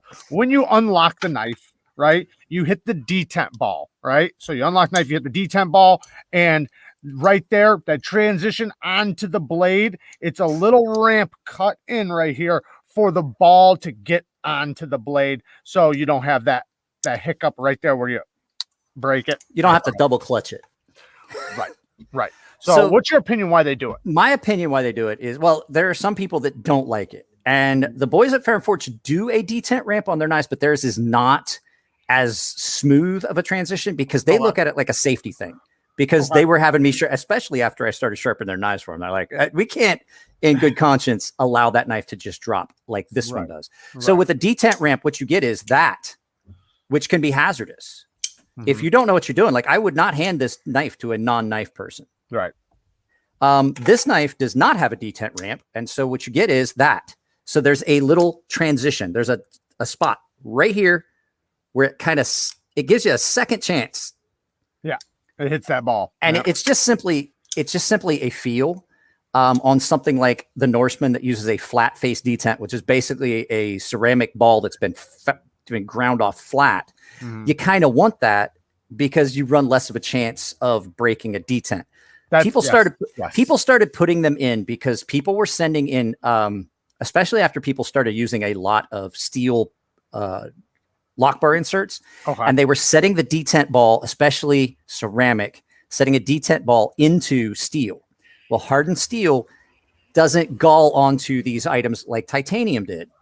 And so when they started using these steel lock bar inserts, they noticed that they were having a lot of problems where people were sending in knives where the detent ball just ripped out of the lock bar insert. And then they thought, okay, we've got to make a smoother transition for this so that we don't break and shear off ceramic detent balls or yank them out of the lock bar insert. It was just simply a cost saving thing because it saved them replacing knives. And because you can't, I don't care how close you come on your lock bar interface grinds on a knife, you can't just make a part that's always going to just be well, here's a new lock bar insert with a detent ball in it. You can't do that because every knife's a little bit different. The lockup's going to be different. It's just never going to be the same. You're going to have to send it in. And basically what they were doing was they were having all these repair issues. Now, I personally don't care. Like I'm into knives enough that like I'm not going to let that drop on my thumb. Right. Some people don't like some people don't like a detent ramp because it lets a knife that's really smooth like this one drop. But it's kind of a necessity on something like this with the type of detent it has. So that's basically what it was. They realized that I don't even need to say anything else because that's literally exactly what I was going to say. The only thing sorry, I didn't mean to steal your thunder. No, not at all. It makes it easier. We can get past it. Is my hat crooked or is it my head? I haven't decided. The detent ramp, where I think it does benefit, because I think that if you have a late detent ball, say if the detent ball's there and then you have a ramp, the problem is sometimes they can be big and then getting over is problem. And then you get that double clutch where it wants to jump back and forth. So I think if you're going to have it, it needs to be nice and early. The bigger the detent ball too. Like knives that have a really big detent ball. Thicker the blade stock when you have a really big jump, right? I mean, it can be crappy, right? But if it's done right and the detent ball is placed right and everything, they can be great. But sometimes I have to get this off my chest. Yep, go ahead. Your sign behind your left ear where it says Neeves knives. Neeves. Why is there so much? Yeah, but it says Neeves knives. Well, Neeves is the name. Neeves is the name. Yeah, but the S is too close to the K. The S was because there's two of us, because it was me and my wife, so it was Neeves as in Kara and I. You got the S closer to the K than you did the E, so it looks like Neeves knives. Oh, does it? Well, do you know why? Definitely does. Because they pull out. Because you did it yourself and you're a big dummy. No. They literally just slide. This is a light. So I'm sorry. I just like it's. I've been watching. I've been looking at it the whole time. You exposed how cheap I am, and that this isn't $1,000 Neeves knives light that I pulled off of that I got from Vegas. Sorry. So I have OCD to a point where just things like I'm looking at it the whole time we've been talking, the whole hour and 37 minutes. Yeah, that's much better. Much better. Thank you. It was killing me. You're welcome. I couldn't do it any longer. I was like, oh my God, I'm gonna go crazy. So I think we're gonna end up running this one just a little tiny bit late because really? My last one was 4 hours. It's after 9 o'clock and we still have to get to a couple personal questions. I have one at least. But we'll skip. Yes, I did once pierce my wiener. Oh, sorry. Wait, that wasn't it? I'm sorry. Yeah. Well, hold off on that one, Mike. So anodizing. I want to talk about anodizing and ceramic coating. Okay. So which one do you prefer and why? I like a combination of the two. Really? So I like the fact that with the ceramics, let me see. Give me a second. Let me grab. I'll show you what I'm talking about. Okay. I'm also going to have him explain what a ceramic coating is. I think most of us understand what anodizing is. He pierced your sea snake. Knife Sergeant said you pierced your sea snake. So before I had to use a little needle. Can you explain what a ceramic coating is? Okay, so I have to explain this so many times in my videos. Yeah, go ahead. A ceramic coating, there's all kinds of them out there. A lot of guys think they immediately say, oh, you're doing Cerakote. Cerakote's like a sprayed on coating that kind of simulates ceramic. Okay. I actually use what's called a nano ceramic liquid coating. It's electrically applied. Okay. It's like it's basically like doing electroplating. So you have a liquid, you put the item in. So Then when I was talking, okay, so let me go back to why I like a combination of both. Yeah. You can't get titanium black. Well, so this is black and green. You can. You can't really very well without using a lot of horrible nasty oil and heat. Yeah, but it doesn't. I'm just never how you can. But it's never that rich, heavy, lasting black. Right. It scratches. This is applied on the exterior. So at any rate, so the ceramic coating, it's a nano ceramic coating. It was originally developed for the jewelry industry. And it's not stronger than some DLC before. I think you were in the AJ. You were in the video when I talked about this on my live feed.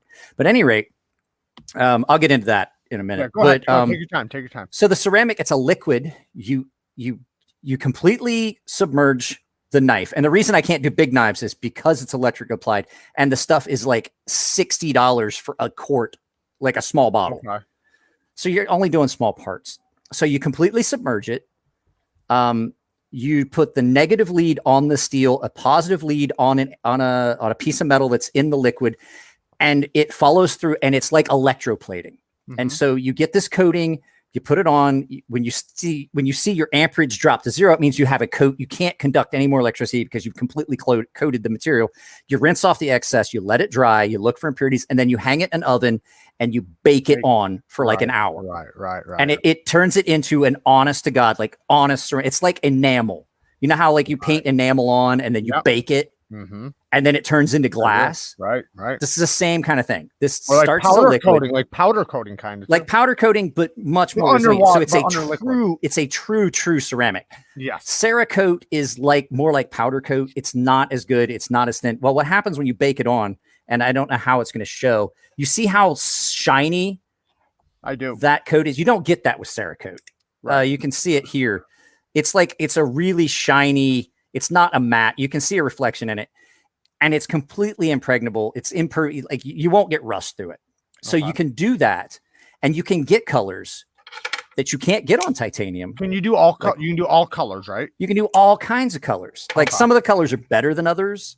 All right. But there's a whole spectrum of colors you can do that you can't get in titanium. Titanium, you're usually limited to your blues, your bronzes, your greens, your purples. You can do some combinations. I've gotten pink and rose gold. Yep. If you use the right electrolyte solution and the right power source that is really adjustable and has the amount of current you need to hit some of those really difficult colors, you can get some of those off the wall colors and some of the, what do you want to call them? The almost opalescent, pearlescent colors where it looks purple in one direction, it's blue one way, and things like that. Right. But there are colors you just can't get on titanium. Right. And there are things you can't get with anodizing. Scratch is really easy. Yes, it does. So I like to do knives. I wish I had one of them here. I've done knives for customers that have like the cutouts, and I did one of these for a customer, and I wish I had a picture of it. So what I did was I did black ceramic down in these holes, and then I sanded it off and I did anodizing on top. I've done ones where I'll do and I'll just mask off the low points. Yeah.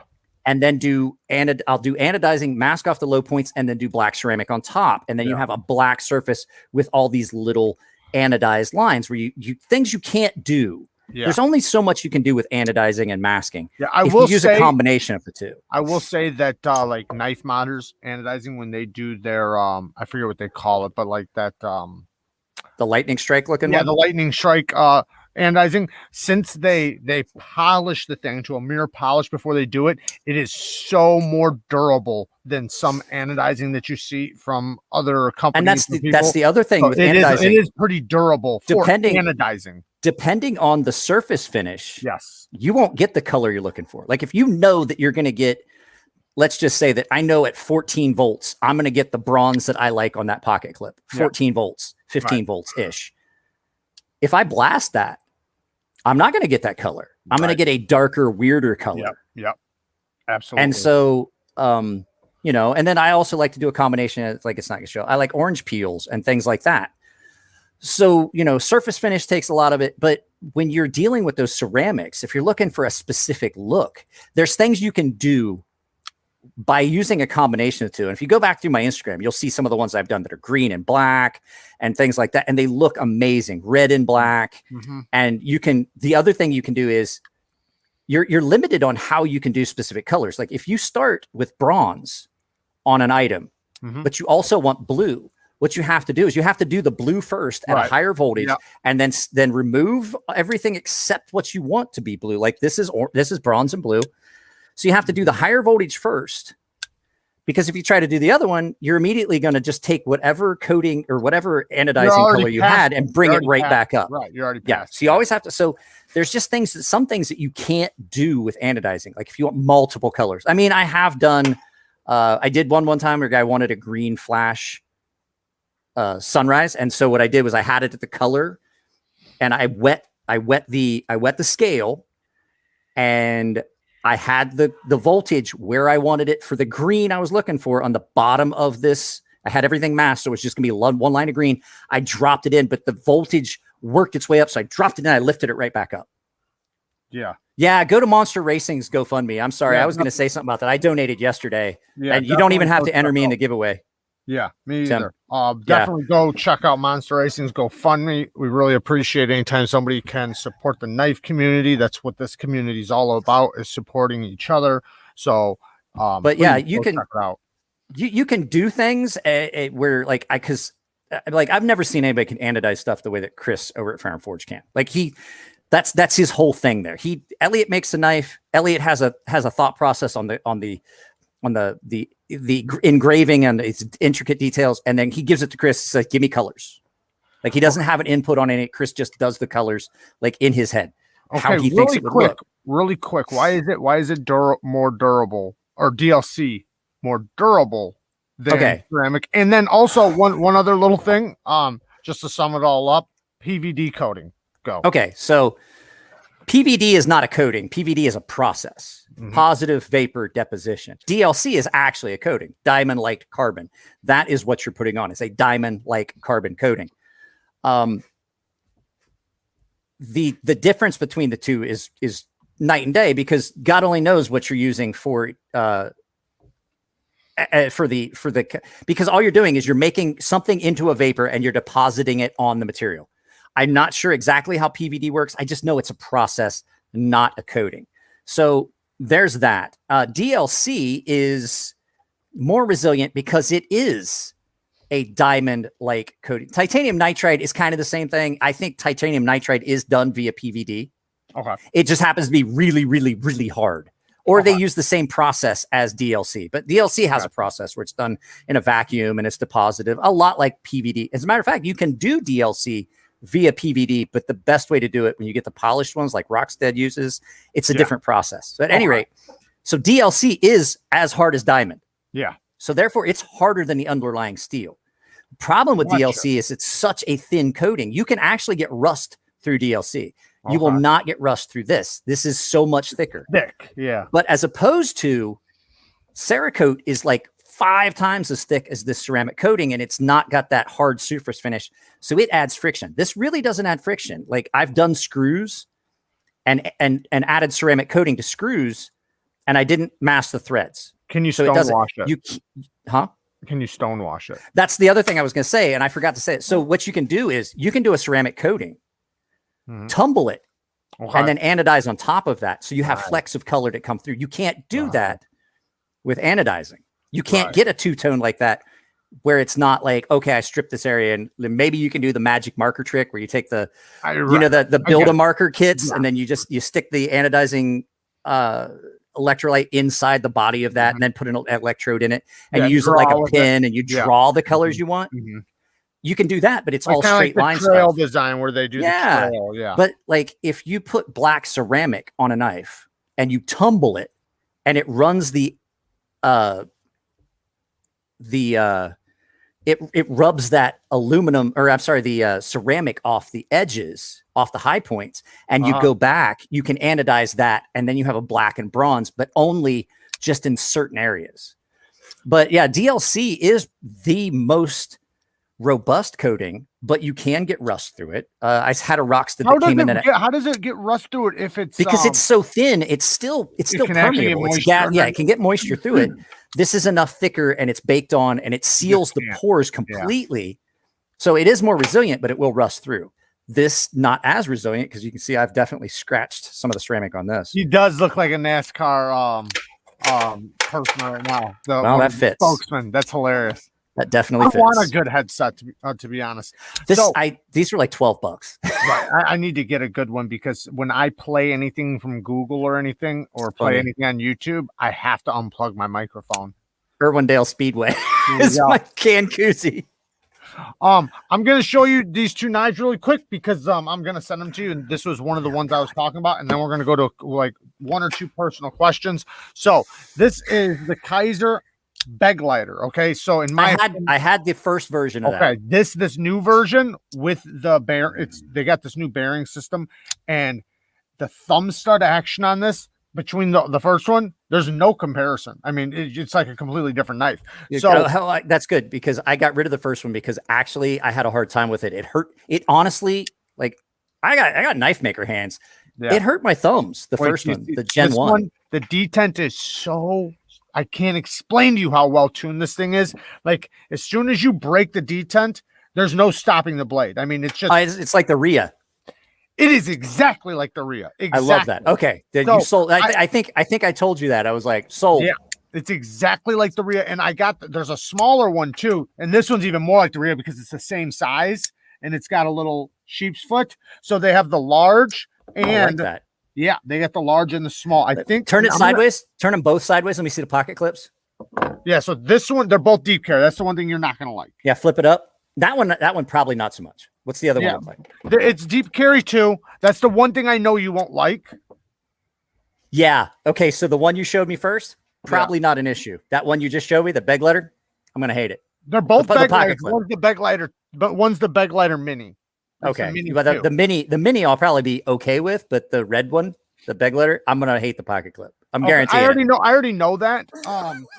But I honestly think, to be honest, like we'll see. I mean, there's times I can get by a big pocket clip if the knife is made the right way where it just doesn't dig into my hand. And the big reason that people be like, oh, you always flip out about pocket clips. Why are you such a picky bitch? When I was in the military, you have to rely on your tools. If a tool is uncomfortable, you're not going to use it. And if you're not going to use your knife or your tool, now it's become a hindrance. It's become a problem.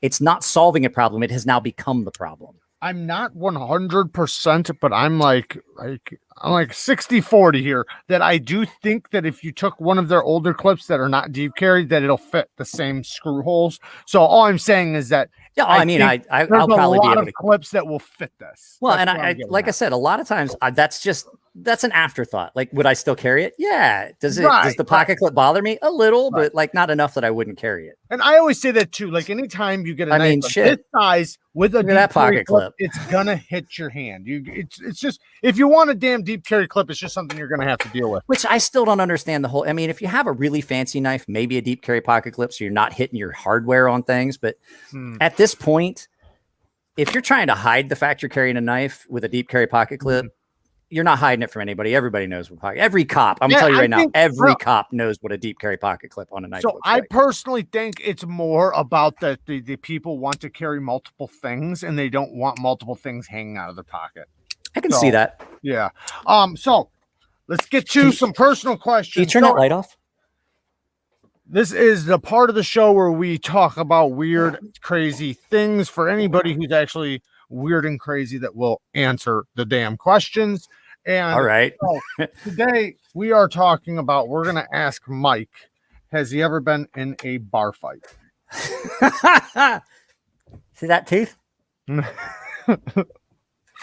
I caught a beer bottle in the mouth. Oh, I've gotten a couple beer bottles. I got one with my eyebrow off. Go ahead, tell your story. I got a big scar right here. If you can see it, when I open you see that big scar right there? That big line? That's a big scar. I used to bar fight for a hobby. I was in the Navy. I was stationed overseas. I get it. We'd go out drinking with Marines, and like some point in the night, you're like, let's go get in a fight. You go find the biggest group of Marines you could, and you find the biggest, meanest looking dude, and you're like, you look like you could fight. And you spit on it. When you're with your buddies and testosterone is just fucking soaring through the roof. I was young and dumb and drunk and stupid. It was that's how I lived. That's how I lived my 20s, and then I met my wife. She domesticated me. Can you speak on maybe, if however your memory serves you, because I'm sure you were drunk or whatever, but the best your memory serves you on what happened, how it went down, what happened, and then ready. I can tell you. I can tell you exactly. I have a really good one. Okay. We were in Busan, Korea, and I was on an amphibious ship, which meant that we had Marines, we had SEALs, and we had EOD, and we had foreign Navy and foreign Marines and foreign countries military that would be on board, and we did workups and stuff like that. So the entire time leading, the ship would pull in, we'd bring on the embarked foreign country Marines and SEALs and special forces and pilots and all that stuff. Right. And then we would do workups. This was in Korea. We do it with the Korean, the ROK, Republic of Korean Marines, and on all this. And so you hang out, you do all this. But the first week, while you're putting all these people, you're allowed to go out, but you're not allowed to drink. There's no drinking before the actual exercise period. So all the bars would actually stock soda. Well, the week after, when the ship would pull in, you'd be in for like 4 days. And so we were out, and they sell these things called Oscars. And they're just little bottles of champagne, and they taste like Flintstones vitamins. You remember the old chewable Flintstones vitamins? They were delicious. Yes, I do. And you drink them all night, and the next thing you wake up the next morning, you wish somebody would shoot you in the head because your head hurts so bad because they're filled with formaldehyde and stuff. Right. But they had actual corks. Okay. And so I'm sitting at a table with some of my friends, and I see a group of what I thought were Marines, like U.S. Marines, and I'm popping corks, and I'm bouncing them off the ceiling onto their table. And this guy gets up and he picks up a cork and he comes over and he goes, all right, it was funny once. It wasn't as funny the second time. Just don't do it again. He puts the cork down. And maybe I grab my buddy's Oscar. I give it a quick shake. And as he's walking away, I bounce it off the back of his head. And this guy comes over. And I mean, I was like, at that time, I was like, I'm like 6'3", like 215 pounds. I had boxing, martial arts. I had bar fights for fun. Right. And this guy got me up out of my chair, and he put my left knee into my right ear, and he choked me almost unconscious. Yeah. Right. And whispered in my ear, do it again, and I'm going to fucking kill you. Right. And he's the person that taught me that air is a lot like pussy. It's not a big deal till you ain't getting none. SEALs. It was the SEALs that were embarked on another amphibious ship. I was fucking with SEAL Team 3 operators that had just come back from Tinian or some, and they were in bad moods. And I didn't know that. And I got fucked up. Yeah. And I looked up, and all my buddies were sitting at the table, and I was getting ready to get mad at them. But when I sat up, I realized that the other guys that were on the table, the other SEALs, were standing around with their hands, like a hand on my buddy's shoulders, and they were like, "No, you ain't getting up." And I was like, "Way to help out, guys!" And they're like, "You're on your fucking own." Right. But we wound up drinking the rest of the night with those guys. Like, it was a blast. I mean, that was every time I ever got in a bar fight in the military. Anytime I got in a bar fight with Marines or a foreign military.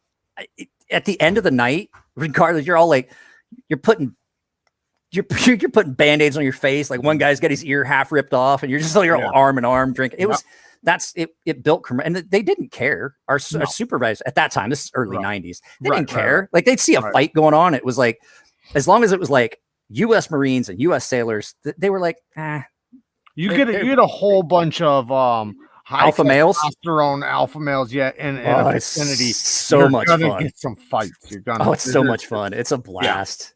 Yeah, I've definitely been in. Probably, I haven't been in a crazy amount, but I've been in a handful of bar fights. I probably once at one point in my life, probably once a week. I was probably in a bar fight once a week. I got a pool stick broke across my fucking face. I've had a bottle broke over my face, but that was at an actual house party. But my first bar fight was actually when I was 14. I was 14, and I was sprint car racing. So I have a lot of family to do sprint car racing, and we were really. Yep. You need to come out here. We'll go to USAC CRA, the wingless sprints on dirt out here. Yep. So my uncle was one of the car drivers, and I actually have a couple family members that were in it. And we were out at the speedway, and then afterwards we would go to the bar that would be down the street, and we went there. And that's another testosterone high test alpha male environment right there. Many fights there, many fights there. Like, I mean, I've gotten into personally a couple, but not even talking about me, a lot of them. I watched my uncle go after somebody with a crescent wrench about this big, because crescent hammer. Oh man, like that was pretty scary shit, because it was about to be murder. right? But at this bar, we were at this bar, and one of the race car drivers, not related, but one of the race car drivers, his car and everything was in my uncle's shop. So like there was a bit of a relationship there, and he was one of the other ones had his ex old lady there. So the fight was about the old lady, and that's always bad. That's always a bad look right there. Yeah. So then our team was basically, neck to neck with their team, and then it just went into a big bar fight. It wound up getting pulled outside. Remember, I'm 14, so I'm fighting grown men. Well, next thing I know, we're outside in the parking lot, and I'm watching the race car driver is part of my family. He's got this guy's head in a car door, and just slamming it, smashing it, and like slamming a dude's head in solid. I froze solid. Like, what the? I did that with a dude with a bathroom stall door one time. Smashing his head to the bathroom stall door. Yeah. Dude, sorry. Well, it was over a chick. It's the worst ones are always over women. Yeah. Women are the root of all evil. Oh my God. Yeah. Sorry, Lindy. Sorry, it's true. Oh, she knows it. So I feel at a disadvantage. I have no idea. Like, I wish I had logged in on my phone into the live stream. I just thought about I'm a complete disadvantage. I have no idea what people are saying about me. Like, his beard's crooked, his head's crooked. You can't see the chat. No, I only see this. I only see the things that you pop up. Oh man, I would have been popping up everything. So I always keep a separate device on the side. So I don't worry about it. I just thought about it. It doesn't matter. But I'll watch it again. Yeah. It's I thought I have no problem answering personal questions, obviously. Well, okay. So that was the only one I wrote down. So I'm just gonna go with it. So I know you were what was it? On base or whatever. You were like an officer on base. No, right? I wasn't an officer. You mean military police? Explain. No, like we talked about this before. So I worked. My job was a gunner's mate. I was. No. I mean, when you were on base, you remember you told me like something. You talking after I retired? Yeah, possibly. Oh, okay. Yeah, I worked. You were some type of officer that I was a physical security officer. There you go. So I was in charge of all everything. So you have security, and then you have physical security. So physical security is anything that's not a person that is providing security to the installation. That's cameras, it's gate structures, it's fences, it's all kinds of stuff. But there's a lot of other stuff that went with it. I did counterterrorism, counter surveillance. I went to counter surveillance school, which is why I always people see me as that guy is like a GS-11, like he's equivalent to lieutenant commander in the military. What the hell is this? Because I had to change my appearance because I would do counter surveillance. I would be watching them, watching us, watching them. And so that's what I did. I had physical security, anti-terrorism, counterterrorism. I owned all of the security equipment. I was responsible for every piece of security equipment on the installation. And we're talking 30, when you outlying areas and everything, you're looking at 30, 17,000 acres total. Oh, wow. For because I had everything at one point for I had all the outlying areas, all the clinics. I had and at one point I was the only person in the office. It started out, there was 5 of us, and then it turned into 3, and then it turned into me. And so I had my orbital bone broken once. And when me too. Okay, so I had, my wife doesn't know this. So I told my wife I fell. But I got in a fight. I had already retired. We went back one time. I was hanging out with some friends in a bar in Japan, and I got in a fight in a parking lot while I was waiting on my friends to pay the bill. This guy lived in Japan. And so I got in a fight with some of these guys. They call them Bosuzoku. They're these guys that ride around on these little motorcycles. They're just troublemakers. They want to be Japanese mafia. Okay. And I got that shit kicked out of me. That's how I got that scar above my eye. The mobsters those days fucked you up. Yeah, and so yeah, and so I've got a picture. If you find my Facebook, I got my tooth kicked through my lip. I have a great big cut here, all the skin here, because I got my face stomped into the pavement. Yeah. That was. I definitely had my share of being jumped. I got thrown in a frozen pond before. I even jumped baseball bats. I always love these guys. I got a knife pulled on me twice. A razor. I always love these guys. You can't kick my ass. I've never had my ass kicked. And I was like, then you've probably never been in very many fights. Right. Because I will be the first to admit, I've had my ass I've talked to many stories about me getting my ass beat. Yeah. But I'm not going to lie. I can honestly say I don't think there's a time that it was based, except for the guy in Korea, the SEAL. I can't really think of any time that it was a one-on-one thing that I got my ass whooped. I mean, no, I mean, not bragging. Like I said, I'm 6'3". The company that I worked for doing construction had to order XXL gloves for me. They're like, we've never had to do this before. I got into a lot of fights growing up, like defending my sister, and she's older than me. Yeah, we got into a lot of my fights younger with older sister. people. Yeah. So when you're say 14, right? Somebody who's 18 is going to have a lot more advantage. When you're say 12 and they're 15 or 16, way more of an advantage. So I won a lot of fights, but I also lost a bunch too, right? Yeah, I mean, it's a growing size difference, experience. age, yeah, right. It's all of that. So I definitely had my fair share of getting my ass kicked, jumped, everything. I mean, like can you see how crooked my nose is? So is mine. I've had not like it's straight at all. 3 times. I've had mine broken 3 times. 4 or 5. I can't remember. I've only ever had it actually broken once, but I've had the cartilage dislocated like 5 or 6 I went to the hospital. The doctor looked at it and just goes, "Your nose is mangled." It's mangled. My mom was the first person that ever broke my nose. Your mother? Mm-hmm. Fuck. We were in a car and we were going to a friend's house or a family member's house, my aunt's house. And my mom, I was like 13, and my mom had just been in a bad mood all day, and she'd just been all day. And I had done something, and it had happened way early in the day. And she just kept going on about it. And we're in the car, and she had one of those remember those great big grapefruit with the really thick rind that you had to like get your thumb all the way up under. And she's peeling one of those in the car. And she just kept going on. And I thought in my head, I said, I wish this bitch would shut up. Oh. And all of a sudden I realized the car got real quiet. And my sister's like looking at me like, and I look up, and in the rearview mirror, my dad's eyes. Your sister going like this? My dad, she's moving. My dad's eyes took up the entire rearview mirror. They were bigger than his face. It looked like a cartoon. And she looked at me, and she threw that grapefruit and hit me right on the end of the nose. And we get to the emergency room, and she's all crying, canceled the whole trip to my aunt's house, which it was far. Yeah. It's like an hour and a half drive. So we're sitting there in the emergency room, and the doc is getting ready. He's like, and my nose is just smeared across my face. And he's got the tool, you know what I'm talking about? You had your nose broke. You know that tool that they use? They put it up in, and then they line it up, and then they use their thumbs to reset it. I'm like, Doc, can you make it look like it did? Can you fix it? And he goes, I don't know. No. I don't know what it looked like before. Yeah. I'm like, oh, yeah. So for like 3 weeks, you have the whole thing, and I'm all raccoon-eyed. Yeah, you're black and blue all the way around. And I would walk around. I'd walk around the house, and my dad would look at me and smile and laugh. And I was like, "What is so funny?" He goes, "Look at you, boy." He's like, "I was married to your mother for about 2 days when I learned what I could and couldn't say." He's like, "Boy, you're 13. You should have fucking learned by now." Right. Yeah, I caught one when I was a kid. I fell and hit. You know how some like rooms have a stair step up. You know those quarter strips that go over the corner that's metal? I fell, wham, right there. That was the first time I ever broke my nose. I broke it in a mosh pit too. Somebody fucking elbowed me, and it was a big dude too. I mean, wow, you froze. Oh, there we go. Now I got you back. Sorry, I was in a mosh pit, and a guy elbowed me right in the nose, and it just crushed my nose. But sorry, I knew I could sidetrack you. That was my whole goal. I was going to try and sidetrack you even more. We're at 2 hours.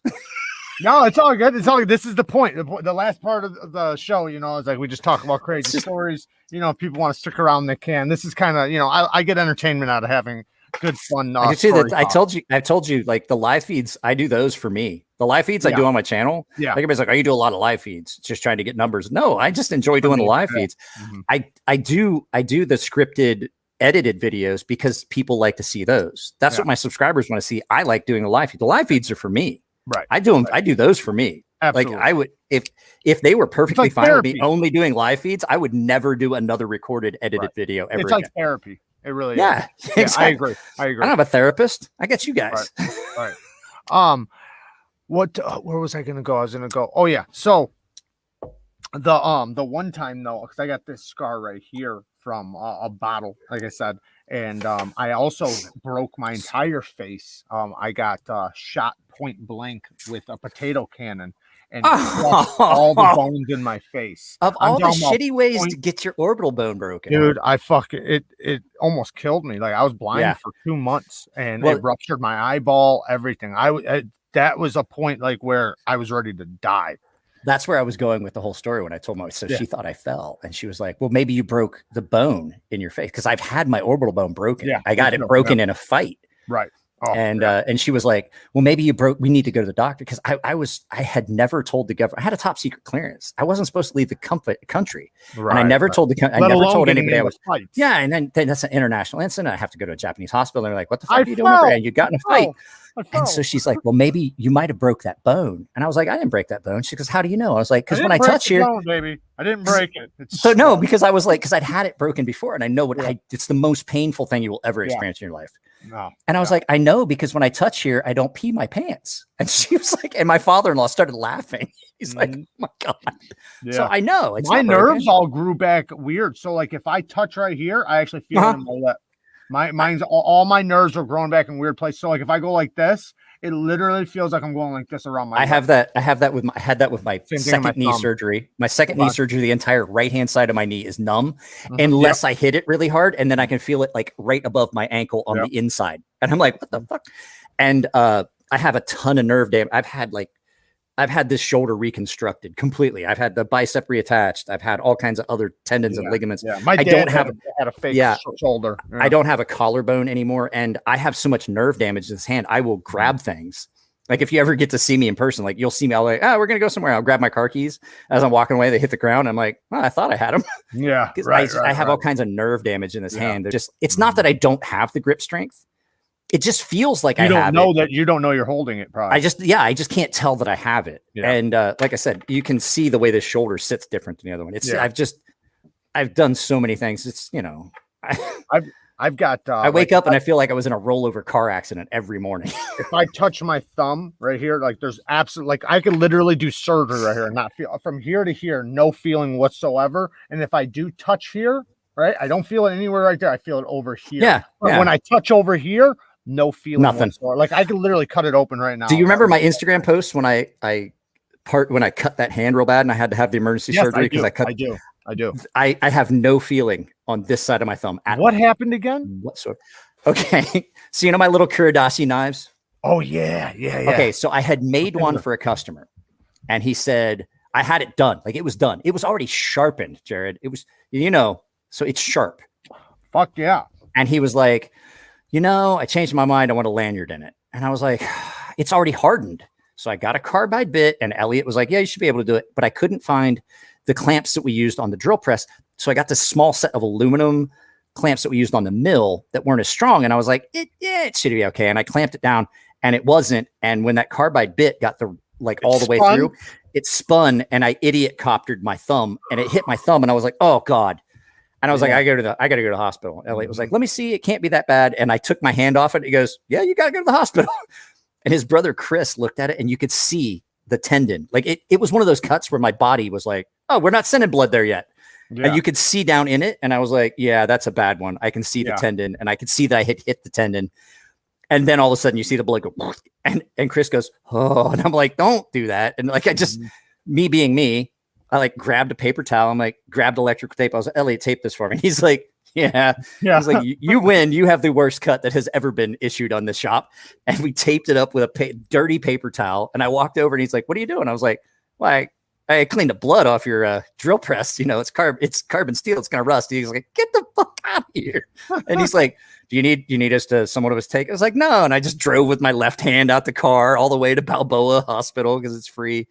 And I got in there and the lady that pretty much is always on duty when I get there, she's like, oh, Mr. Emler, is it time for our annual visit? She's given me so many stitches. I'm allergic. I don't know if I mentioned this. I'm allergic to all the numbing agents that they could give me. Yeah. So I just have to gut it out when I get stitches. And so she's like, whoa, that's a good one. She's like, you got to go see orthopedic surgery. And they wanted to plug it and wrap it and make me wait till this is on a Friday night at 5 p.m. They wanted me to wait until Monday afternoon so that they could put me all the way under to do emergency surgery, do the surgery on it. And I was like, I'm not doing that. If you want to fix that tendon, you're going to do it now, or we're just not doing it. And I'm just going to tape it and super glue it. And I'm just going to go about my business. Yeah. And she's like, no, I can't do that. So she got permission from the head of ortho because they didn't have an anesthesiologist available to put me under. She got permission to do the surgery with no Novocaine, nothing. And so we're sitting there. And at one point during the surgery, I was helping her, she had retractors and she was opening it. I was like, do you need me to hold this? She's like, she's like, I am doing surgery on your hand with no local, and you're helping me hold tools.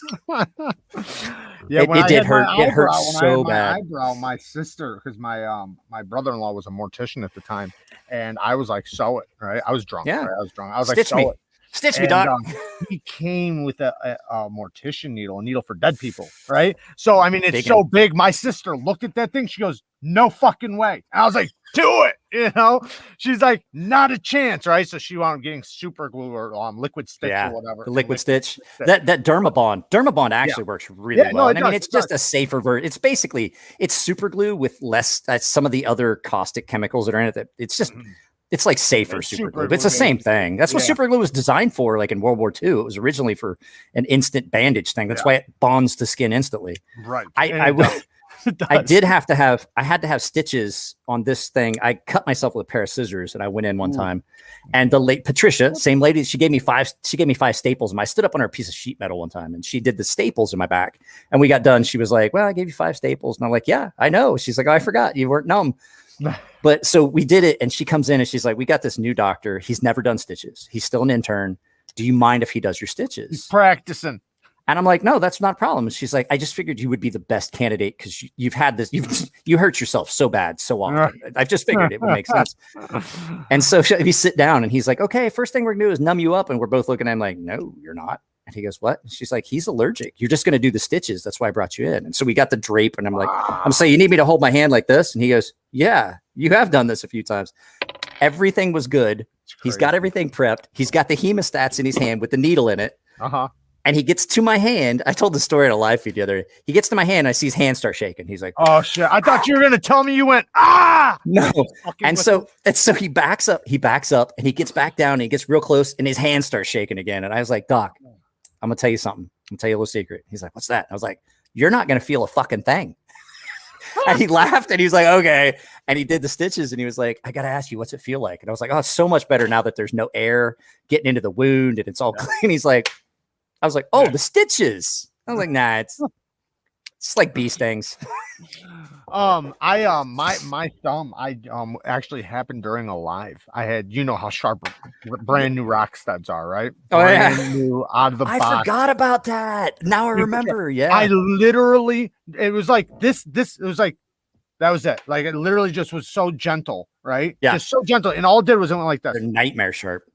Hey, I'm bleeding bad. You wouldn't even think I cut. Everybody on the thing was like, "We didn't even see you cut yourself," because it was so fast, so quick, and it went to the bone. Yeah. Well, that wasn't actually nightmare with sharp. the nerve damage.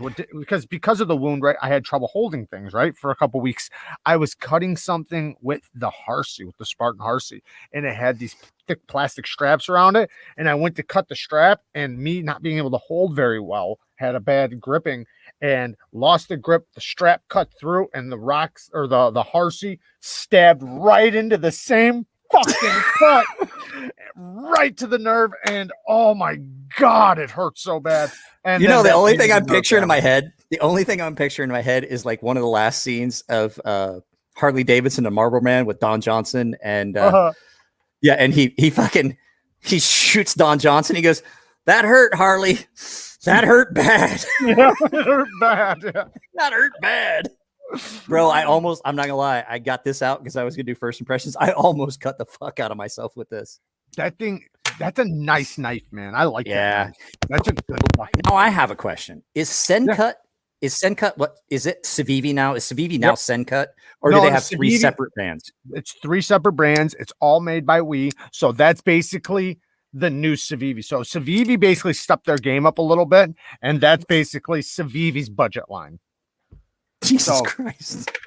Yeah. Like, so it's basically okay, wait, no. I'm just okay. High end. I'm trying to put my finger on this because this is a Civivi. It was $49.80. How much is this? $12.60? What are we looking at here? $40. Originally it was $40. Okay, so I don't want to get anyone's hopes up. Hey, how are you, young lady? I'm good. How are you, old man? I'm doing all right. Just being old and grumpy. I'm going to read this comment really quick because I seen her tell the story. So yeah, I saw it. I'm going to go through like 3 comments because I seen her tell the whole story. She says, "I seen you behind me in the thing, and it always freaks me out. Like all of a sudden a human being is behind me." So This girl I lived with always wanted to throw hands when she drank. Had to submit to her a couple times. Worst part was submit her, not submit her. to Sorry, her. sorry. Submit her. Worst part was English, motherfucker. Do you speak it? Worst part was that she was 5 months pregnant. I held her down till I had to punch back so she'd stop. Hold on a second. There's more to it. She didn't. If she was that kind of trash and she was drunk, So she didn't. technically, I've punched a pregnant woman. You punched a drunk pregnant woman, which means that she was a back ass hillbilly, and she earned that shit. That's hilarious.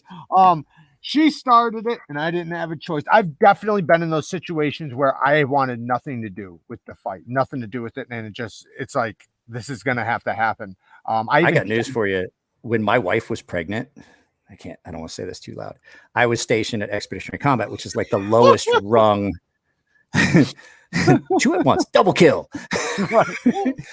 So that's like the lowest rung of the special forces. And so when the wife was pregnant, I spent so much time at work. Well, there were times I'd come home and I'd been gone for 12, 14 hours. And I walk in and she'd just be yelling, like upset at me because she was pregnant and she was just grumpy. And I would walk in the door at like 7 o'clock at night and she's yelling at me. I was like, I have been gone for 12 hours. What could I have fucking done? And I would just be like, I just came to grab stuff. I got to go right back to work. Mm-hmm. My office was a Connex box with like a love seat that we pulled out of a dumpster. And I would come in and I would tell the desk watch, I'm like, look, weapons trailer is going to be open. I'm going to be sleeping in there. Don't lock my trailer. I'm going to be in there sleeping. They're like, what the fuck? Don't you have a house? I'm like, I don't want to be there right now. There's a little angry Japanese woman there. So going off of what she was talking about, I just 2 really, really quick stories. I had this friend, and he was an actual friend, but he was well, I'm Shop saying cat. like that. I loved him, right? He was my friend, but he was a scrappy little bastard, and he had a really hot temper, and we got into a couple different fights, but he was smaller than me, and I clearly could beat him up. Like I had done it a few times. Like, you know, say hi, Shop Cat. What's up, kitty? Shop Cat. Hi, buddy. And there was one time where like I wasn't trying to hurt him, but he would just not stop, and he kept getting up, right? Even after like, you know, it was like a clear loss, he'd keep getting up and keep wanting to fight. He kept pushing it, and I was like, tell him, please like, just stay down. Just stop, man. Just stop. And it got to the point to where like I wasn't even wanting to hit him anymore, but he would get up and he would just keep coming and keep coming. Please stop getting up. I don't want to give you brain damage. And one time in a bar, this guy, his back was to me, so I actually ambushed him, but he was fighting with one of my friends, and one of my friends was clearly trying to like calm the situation. This guy was drunk and he just would not stop. Now my friend was not a fighter, right? Was not a fighter. So no matter what, I was going to get into a fight if that guy threw hands with him.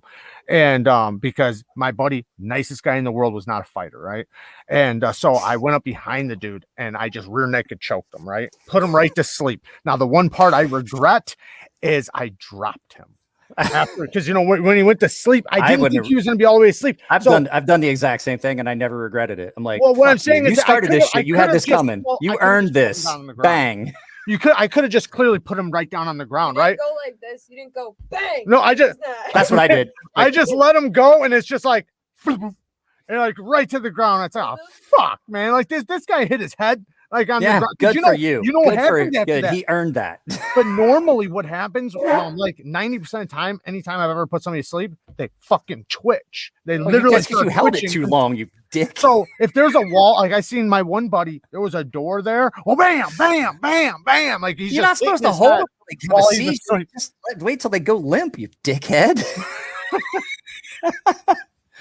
No, I've been drinking this whole time. No, I have. Yes, I have. All right, Mike. Man, this is a great story. This is almost fun. At 10 o'clock. Almost at 10 o'clock. Let's go till 10. We got 7 more minutes. So anybody who isn't subscribed to Mike, I'm not going to finish the video off, you know, talking stuff, boring stuff, but I'm just saying, please go sub to his channel. Please. He's got awesome shirts. Do it for Shop Cat. I'm definitely getting me another one. I hate that shit. Twitching on the floor. No. I had a friend. So you're talking about being in a fight. And your buddy was real. I had a friend that we would go out, and he's like, "Bro, can we just go out?" He's like, "Because like I had an argument with a dude at work, and I know he's gonna be out the bar." I'm like, "Yeah, I'll go." And he'd be like, well, how about we just fight? And he goes, I don't have to fight. He's like, why? I was like, because I brought Mike. I don't need to fight you. You got to fight Mike. And the guy'd be like, yeah, I don't have anything to do with that shit. Yeah, right. Where can I get a shirt, Mike? Tell him where to get the shirt. Okay, so I believe that did you download the affiliate link for my shirt Ember shirt co link? I will for tomorrow. Yeah, so if not, if you go to any of my newer videos, I have affiliate links down below. There's an Ember shirt co link. Right, here's if you this go channel. there's my channel.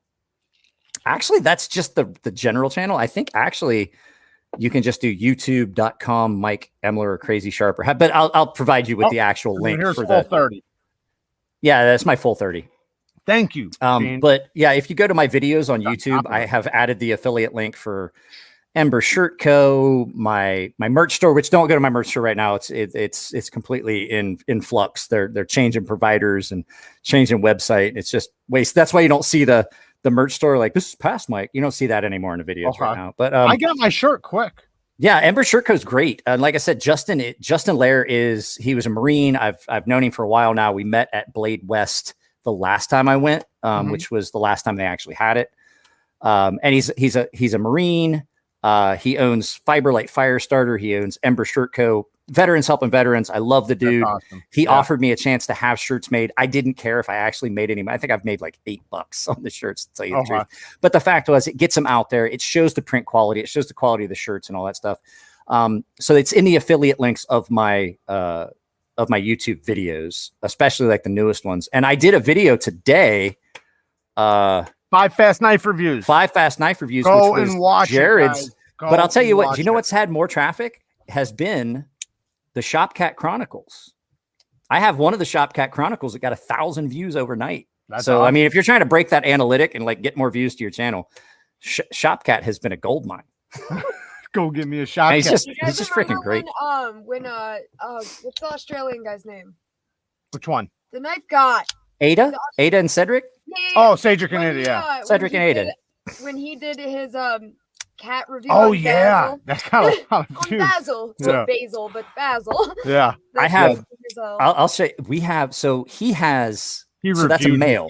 He reviewed his cat.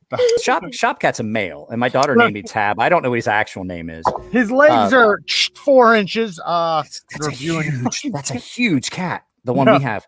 But he also has. There are 3 other cats that look almost identical to him that are his offspring. And we feed them because that was part of the, I've turned into the cat lady. So we feed them out back. So I did a short today. I was like, I started feeding I have the shop cat and all of these. And so there's 3 other cats that I'm feeding. Shop kitten. But he's so mellow. He's the coolest cat ever. Like if you're sitting in a chair out here in the garage, he's just going to hop up in your lap. Thanks, G-Ball. Yeah, G-Ball. I got like 2 now, plus the 5,600 I had before that. So I will say, like, I hope that you get to 10,000. I hope you get to 10,000. I appreciate so that you can start doing the membership stuff because the membership stuff is amazing. Yeah, they won't. Right now, I have. Well, I told you, like, Squeaky Wheel gets the grease. If you would, I complained so much and was so vocal about YouTube's policies and how they treat the small channels like shit and how you just can't get any traction and you can't get any, like all these things that are unfair. And so what they did was they offered me beta testing. And I actually am in a non-disclosure agreement with Google and Alphabet Company and YouTube. So you're going to start seeing things on my channel that are going to be, there might be a live stream on my channel later. I got to eat something first before I get into, I can't get into the Irish apple juice too heavy if I haven't eaten. It gets ugly quick. Don't delete it this time. Yeah, don't delete it this time because I'm Irish. So Jameson's does something to Irish people. I don't know if you know this. You drink enough of it and you hear a little voice in your head that says, "Hey, go piss in that closet." Then beat the shit out of it. Stay away then. Yeah. So, but no, the membership stuff has been amazing. I've got like 26 paying members in different tiers. I do giveaways for them. I do exclusive content. I have sharpening tutorials on how I do things. I do know that I'm lapsing and I haven't done a lot of stuff, but the fact is I hadn't set up the studio the way I wanted. I've changed the way I'm doing it. I know that you've watched some of them. I've started putting channels that I love in the background with a link. I think that's such a good idea. I can't afford to, I can't afford to, like, I couldn't do a Patreon for your No, channel. I'm I'd always love to. interested. I watched so the what I've beginning because of that. Yeah. And so I'm what I always do is like, interested. I did the video with you in the background because it only made sense because you've helped me out so much. If I can get other people to go to these channels, I can support them and share those channels with people. Because people are always like, oh, I bet you watch this. I bet you watch this. I was like, no, I watch all kinds of crazy, weird, random shit. Yeah. All kinds of stuff.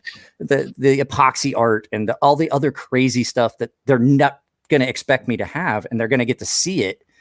And it's helping out those channels. And some of these channels have millions of subscribers, like Jelly's Marble Runs.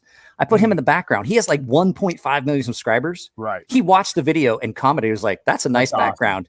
And I was like, awesome. Holy shit, he watched my video. That's amazing. Wait, what do you mean the background? Like it's actually so he has audibly? his TV playing behind him, but it looks like a screen because you can't see the edges or nothing. Yeah. So you literally I edit it in. Right? It looks great. You So- edit them in? I'll show you. Yeah, no. It looks I had great. so what happened was I tried to use a green screen. And because I move fast and I'm animated in videos, and like you have to wear specific, And like, he's you got have a to wear beard. specific colors.